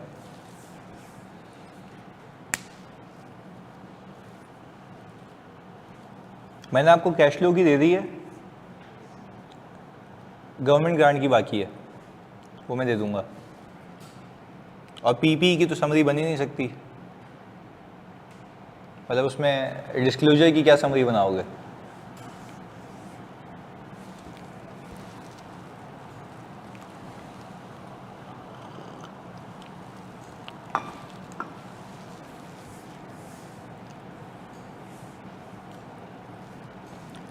बोरिंग कॉस्ट की समरी में, मतलब अगर मैं एक पेज पे उसको लाने की कोशिश भी करूँ, क्योंकि जो कॉम्प्लेक्स चीज़ होती है ना उसको आप ला सकते हो एक पेज पे, पर borrowing cost is I think very, आपने याद क्या करना होगा उसके अंदर कि जब कैपिटलाइजेशन यहाँ से शुरू होगी, यहाँ पे स्टॉप होगी, यहाँ पे सीज होगी, यहाँ पे ख़त्म हो जाएगी, फिर इनकम पे, तो वो तो अप्रोच जो मैंने लिखवाई है ना नूरलैन, तो वो तो मैंने वही बता दिया ना आपको कि आपने सबसे पहले स्पेसिफिक बोरिंग का काम करना है और फिर सरप्लस की वर्किंग करनी है, और वहाँ भी आपको पता लगेगा, तो वो अप्रोच है। पीपी में भी अप्रोच है, you can not summarise it. हाँ, उसमें मैक्सिमम कॉन्सेप्ट हो सकते हैं कि एक्सचेंज ट्रांजैक्शन में कब क्या करना है, बस। हाँ, इम्पेयरमेंट की दूंगा मैं, इम्पेयरमेंट की समरी दूंगा बिल्कुल, वो आपने अच्छा बताया। इम्पेयरमेंट की समरी मुझे याद दिलाना, मैं दे दूंगा। और इवन ये जो ईपीएस चल रहा है ना, ये जो जितनी भी अलग अलग समरीज बनाई है ना मैंने चार्ट्स में, उसको एक जगह कर दूंगा आपको, ताकि आप रिवीजन में से वो घुमा लीजिएगा, तो आपका ईपीएस रिवाइज हो जाएगा। तो दो चीज़ें मुझ पे रह गई, इम्पेयरमेंट और ईपीएस की समरी। स्क्रॉल करूं? इसके बाद हम करेंगे या तो IS 8 या तो NPO, दोनों में से कोई एक कर लेंगे।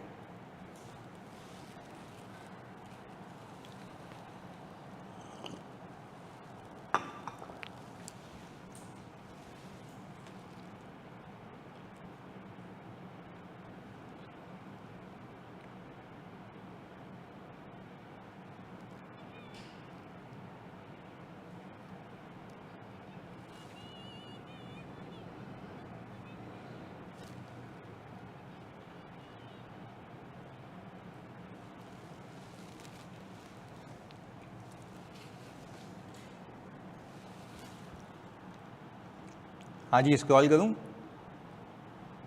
क्या लिख रहे हैं?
डन। सवाल कर लें एक? कर रहे हैं अभी, कॉपी करें।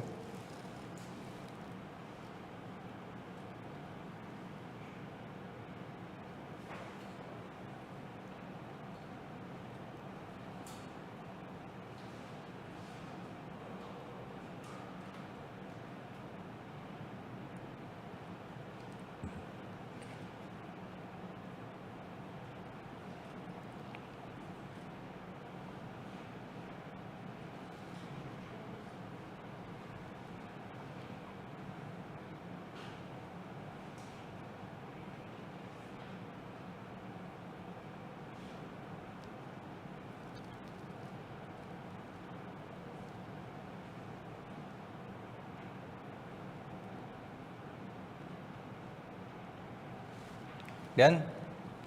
चलें जी, विद इन टाइम अगर हम एक सवाल कर लें तो बेहतरीन हो जाएगा।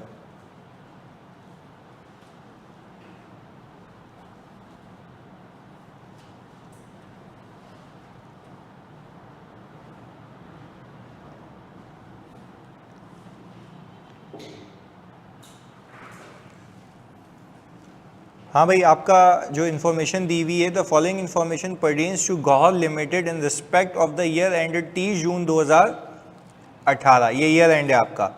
प्रॉफिट वगैरह दिया हुआ, ये सारी नीचे इसमें मैंने राइट और बोनस दोनों इंक्लूड किया है। तो this is the so far benchmark question जो अब तक के सारे कॉन्सेप्ट्स कवर करेगा। तो जल्दी से मुझे सबसे पहले इसमें कौन सी ईपीएस निकाल के दोगे? बेसिक। तो उसके वक्त डाइल्यूटेड का सोचना नहीं है, जल्दी से।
एक्स राइट प्राइस निकाली आप लोगों ने?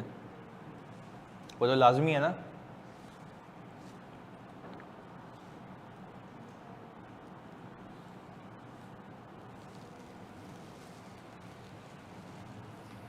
अलीना कह रही है सर 18.75 आ रही है एक्स राइट प्राइस।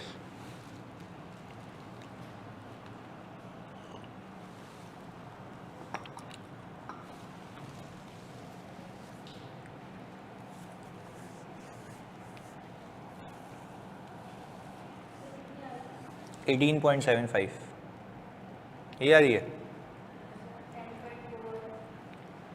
नहीं, 10.41 तो ही नहीं सकती ना, आपका तो प्रीमियम ही सिर्फ 2 रुपये का है, 2.5 रुपये का। मनाइल की भी 18.75 आ रही है। एक्स राइट प्राइस निकालने का मैंने इतना आसान तरीका बताया तुम लोगों को, एक एक शेयर वाला। 1 मल्टीप्लाई बाय, नहीं 1 मल्टीप्लाई बाय 20 होगा ना। मार्क आपने पावर वैल्यू देख ली।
कितने बोनस है इस सवाल में? एक है। नीचे 7 पॉइंट में क्या आ रहा है फिर?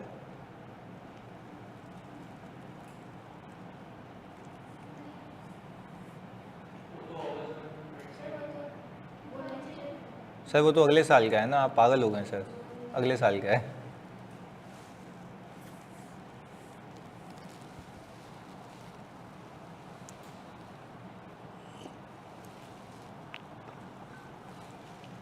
अच्छा, हमारी शॉर्टकट अप्रोच में अगर तुमने एक भी फैक्टर मिस किया ना तो आगे सारी चौरंगियाँ गलत हो जाएंगी ना। वहाँ अगर फैक्टर सही पिक कर लिया तो 1 मिनट में आंसर है, पर अगर सही कर लिया तो एक ही लाइन में सारे मार्क्स आ जाएंगे ना। ओपनिंग शेयर्स के लिए, ओपनिंग शेयर्स तो हमारे पास दिए हुए ना 4 लाख, तो उसमें ही तो मिल दिए हुए नंबर ऑफ शेयर्स हैं। नहीं, राइट इशू भी तो है ना, अपने हिसाब से चलाओ ना जो बेसिक ईपीएस में हम करते हैं। Weighted average number of shares बताएं आप, कितने आ रहे हैं?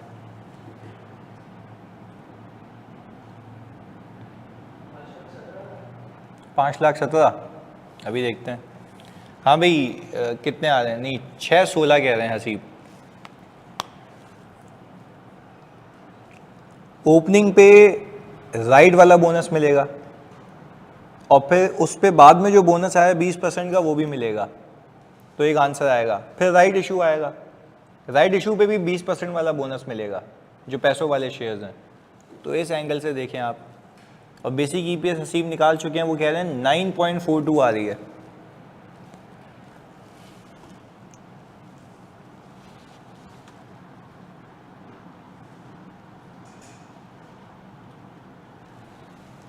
बेसिक हो गया तो बताओ, फिर हम करें।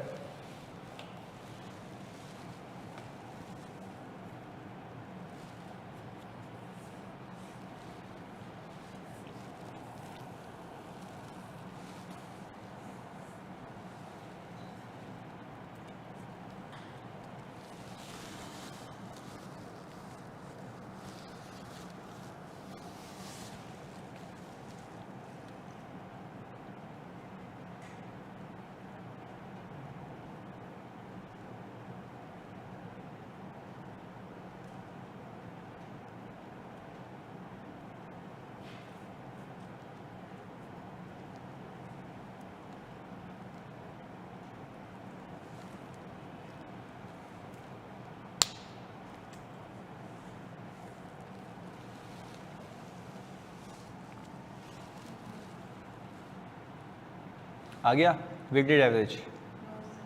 चलो पहले ये बता दो कितना आ रहा है? 720। चलो लेट्स चेक। मुझे ये बताओ कि भाई इस सवाल को शुरू करने से पहले राइट इशू कौन सी तारीख पे हुआ है?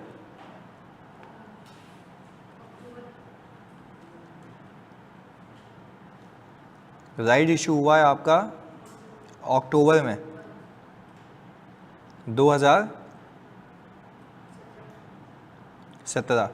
तो आपने सबसे पहले कहा कि भाई एक शेयर मार्केट में 20 का है, जिसके पास एक होगा उसको कितने मिलेंगे? 20%। 20% राइट है। और कितने पे?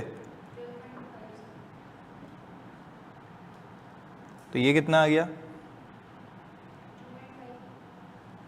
2.5। यह आ गया 22.5।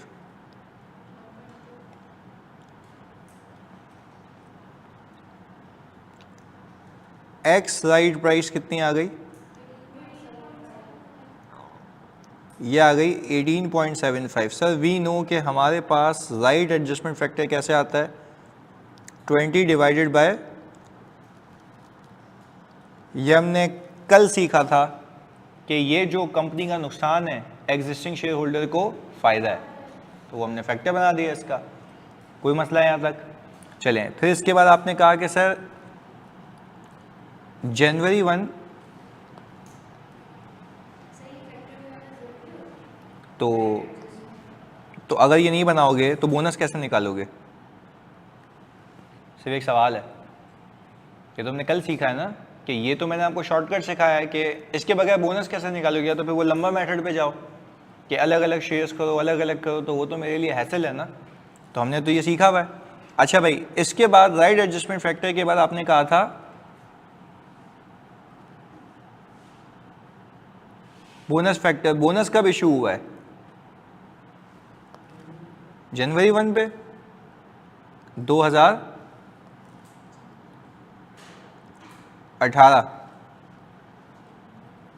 ये ना जनवरी 1 2018, ये वाला कितने का बोनस है? 20%। तो आपने कहा ये आ गया 1.20। अब दोनों मेरे पास आ गए बोनस फैक्टर्स, एक राइट के अंदर छुपा हुआ और एक एक्चुअल बोनस। तो हम अब आराम से वर्किंग कर सकते हैं। मुझे जल्दी बताओ कि मेरे पास ओपनिंग शेयर्स कितने हैं? 4 लाख। अच्छा मुझे बताओ इस ओपनिंग शेयर्स पे राइट तो मिलेगा, तो उसके अंदर छुपा हुआ बोनस तो मिलना ही है ना। तो मैं इतनी लंबी वर्किंग करके अलग से निकालूँ या डायरेक्टली बोनस यहाँ इंक्लूड कर दूँ? इंक्लूड कर लें। तो सर आपने कहा 20 डिवाइडेड बाय, तो क्या इन दोनों का मल्टीपल बोनस इंक्लूड हो गया? Inclusive of bonus. अब मैंने कहा ओपनिंग प्लस राइट वाले बोनस पे ये 20% का बोनस मिलेगा और ये हो जाएगा 12/12। कितना आता है?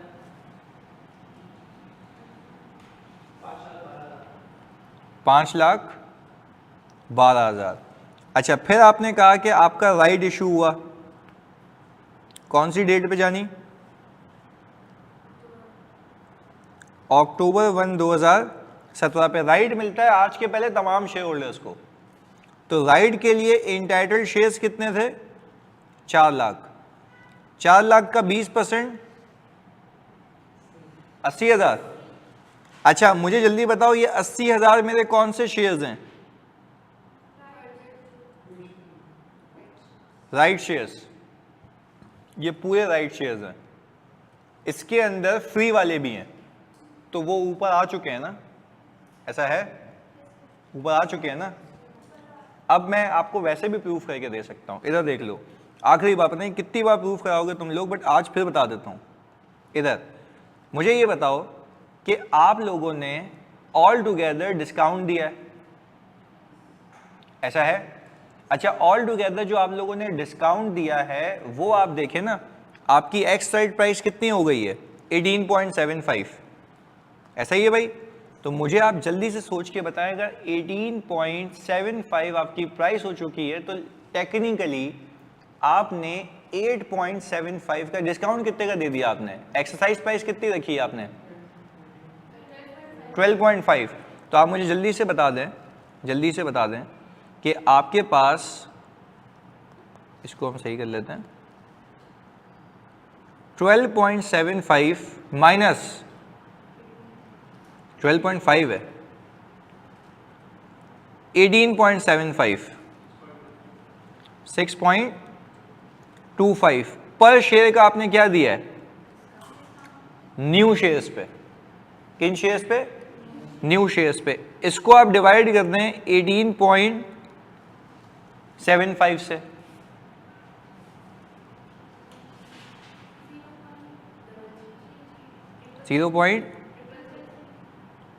ये भी जो भी आ रहा है ये डिस्काउंट है, यानी हम यूं कह सकते हैं इसको 3.33% का डिस्काउंट है। किन शेयर्स पे? न्यू शेयर्स पे। अच्छा इसको आप सिर्फ इसको समझने के लिए बता रहा हूं, इस 80,000 पे मल्टीप्लाई करो, एग्जैक्ट फ्रैक्शन को करना, जो डिवाइड करके आंसर है ना डायरेक्ट मल्टीप्लाई करो, कितना आता है?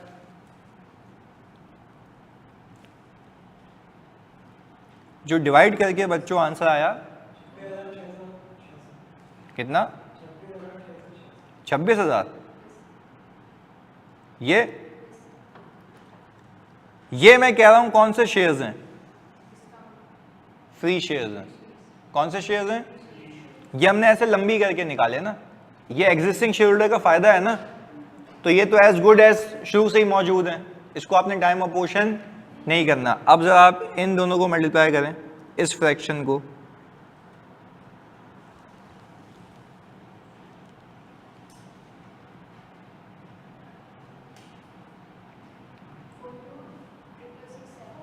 42, तो आप जब कह रहे हैं इसका आंसर आ रहा है 426667, तो इसके अंदर ये जो है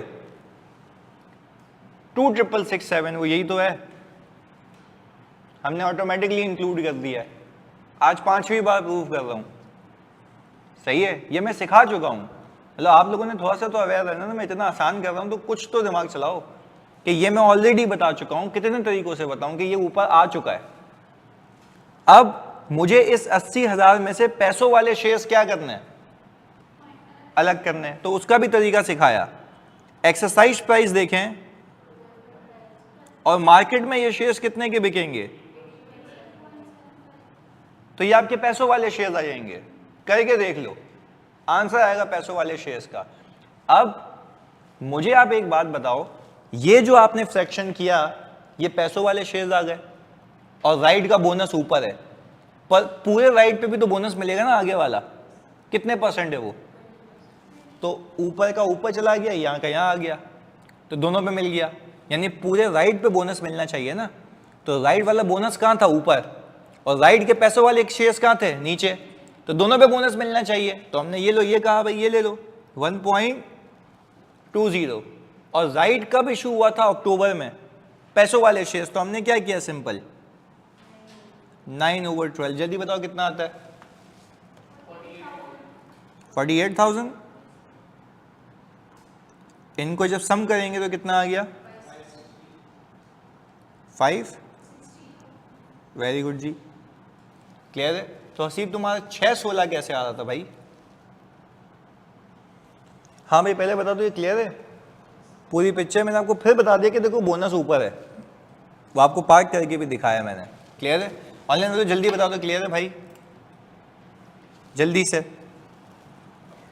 अच्छा जी सर, बोनस 10%, भाईजान ये जो 10% का बोनस है ये कब इशू हुआ है, अक्टूबर में या अगस्त में, अगस्त में, आपके ईयर एंड के बाद। तो ईयर एंड के बाद हुआ है, तो क्या ये इस साल आएगा या अगले साल देखेंगे, अगले साल देखेंगे, इस साल की कार्रवाई नहीं है, क्लियर है ना। अगस्त 1, 2018 आपका ईयर एंड क्या है, तो उसके बाद जो भी है वो अगले साल देखना, क्लियर है हसीब, ओके जी। ये तो आ गया ये। अब जल्दी से मुझे बता दो आप लोग कि आप लोगों का प्रॉफिट आफ्टर टैक्स कितना है, 6 मिलियन।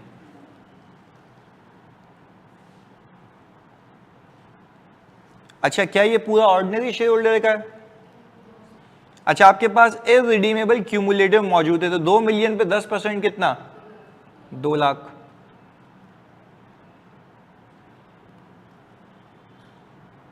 किसका रिटर्न माइनस किया है, क्यूमुलेटिव प्रेफरेंस शेयर, ये कितना आ गया,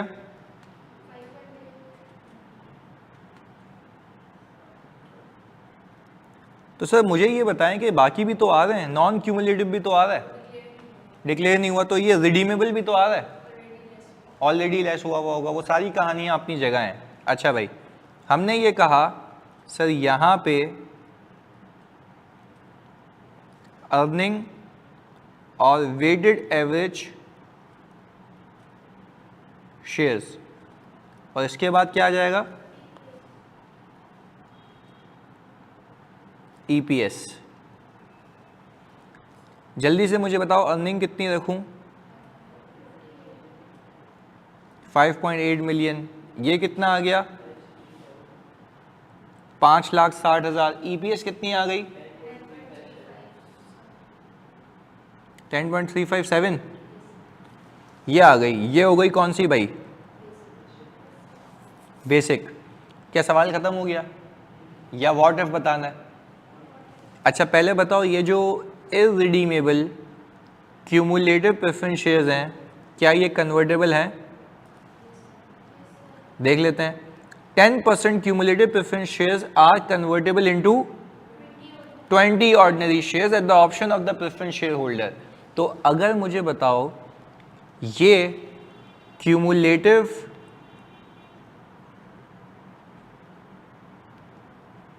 preference shares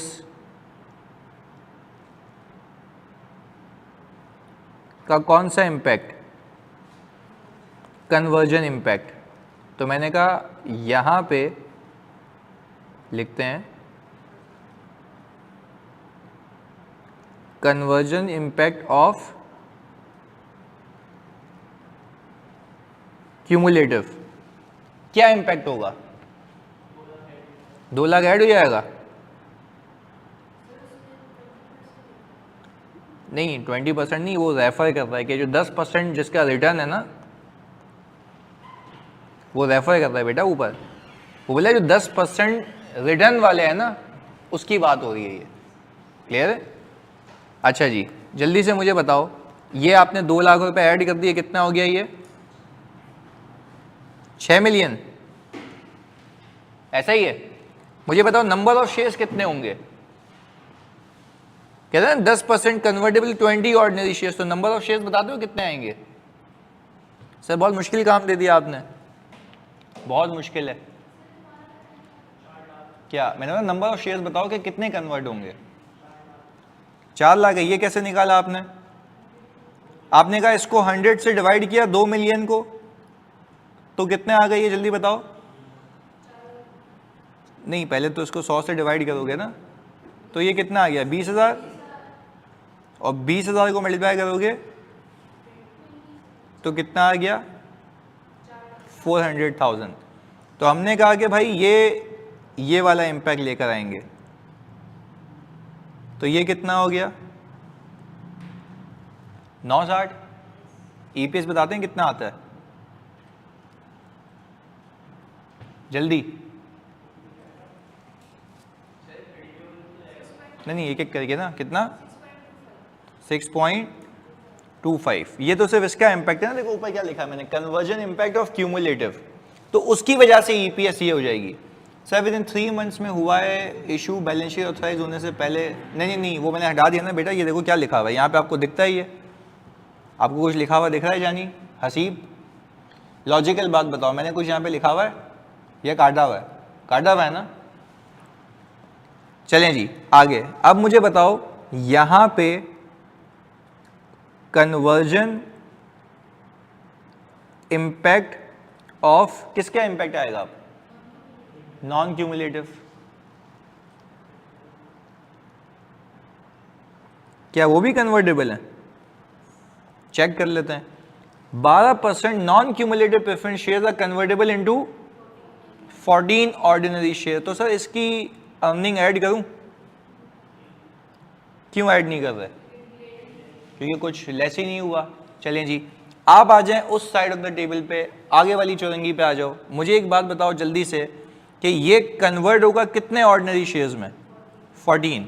तो मुझे बताओ 1.5 मिलियन को अगर मैं 100 से डिवाइड करूं तो कितना आ गया? 15,000। अच्छा 15,000 को मैं मल्टीप्लाई करूं कितने से? 14 से, कितना आता है? 210 आता है। ये आ गया जी। तो हमने सिंपल एक काम किया, यहाँ पे ऐड कर दिया 2,10,000। हमने कहा अगर ये हालात वाक़यात होंगे तो अर्निंग तो भाईजान आपकी यही होगी, और माशाल्लाह से ये लोग और आ जाएंगे। कितना आ गया ये?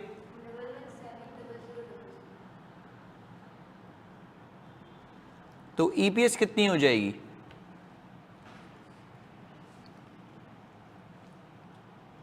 हाँ जी 5.128। अच्छा भाई यहाँ पे आपको आपका ऑर्डिनरी शेयर होल्डर कह रहा है कि ज़िंदगी भर मतलब यही करते रहेंगे, कन्वर्ट होते रहेंगे, तो हमारी अर्निंग क्या होती रहेगी? कम होती रहेगी। कितने इम्पैक्ट्स बताएं? 2।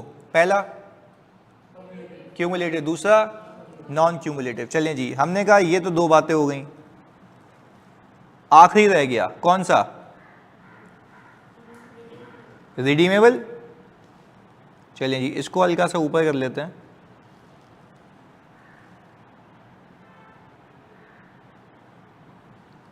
चलें जी मुझे जल्दी से बता दें यहां पे अब इम्पैक्ट किसका है? इम्पैक्ट ऑफ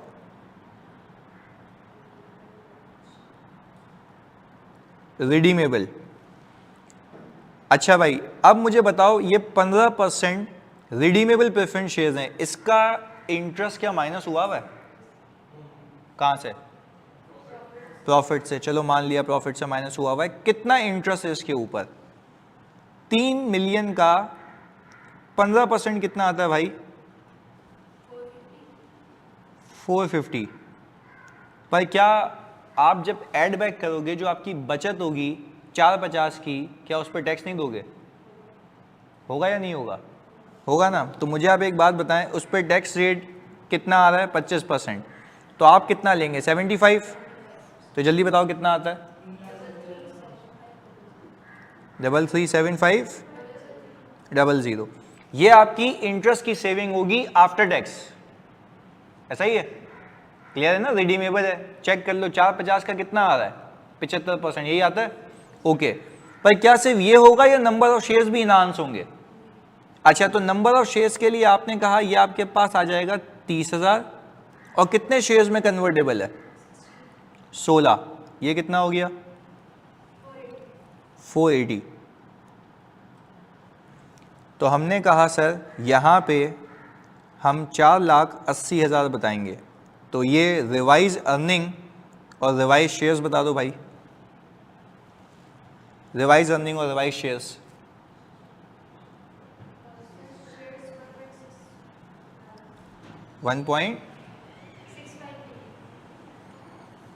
एग्जैक्ट 1.65 मिलियन है।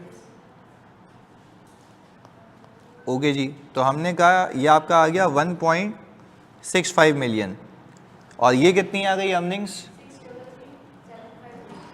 63375। ओके, तो आपकी आखिरी डाइल्यूटेड कितनी आ गई? 3.841। हाँ भाई, तो आपने शेयर होल्डर को ये बता दिया कि अगर ये सारे के सारे मिल के कन्वर्ट हो जाएं तो आप कहां से उठ के कहां आ जाएंगे? 10.375 से उठ के 3.841 पे आ जाएंगे। तो क्या ये अच्छी पिक्चर है? ये डाइल्यूटेड पिक्चर है?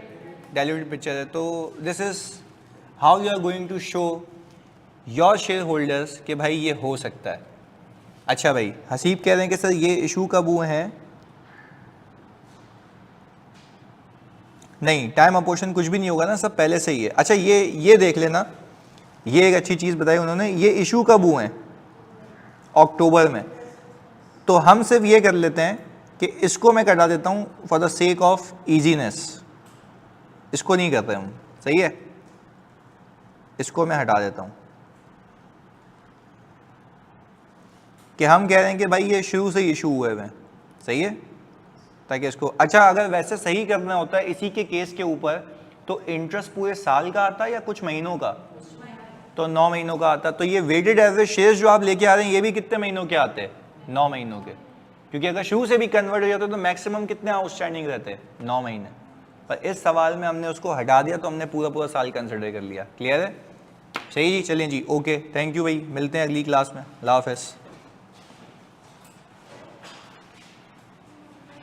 होमवर्क आएगा ना आज अलग से? चलें जी, ओके।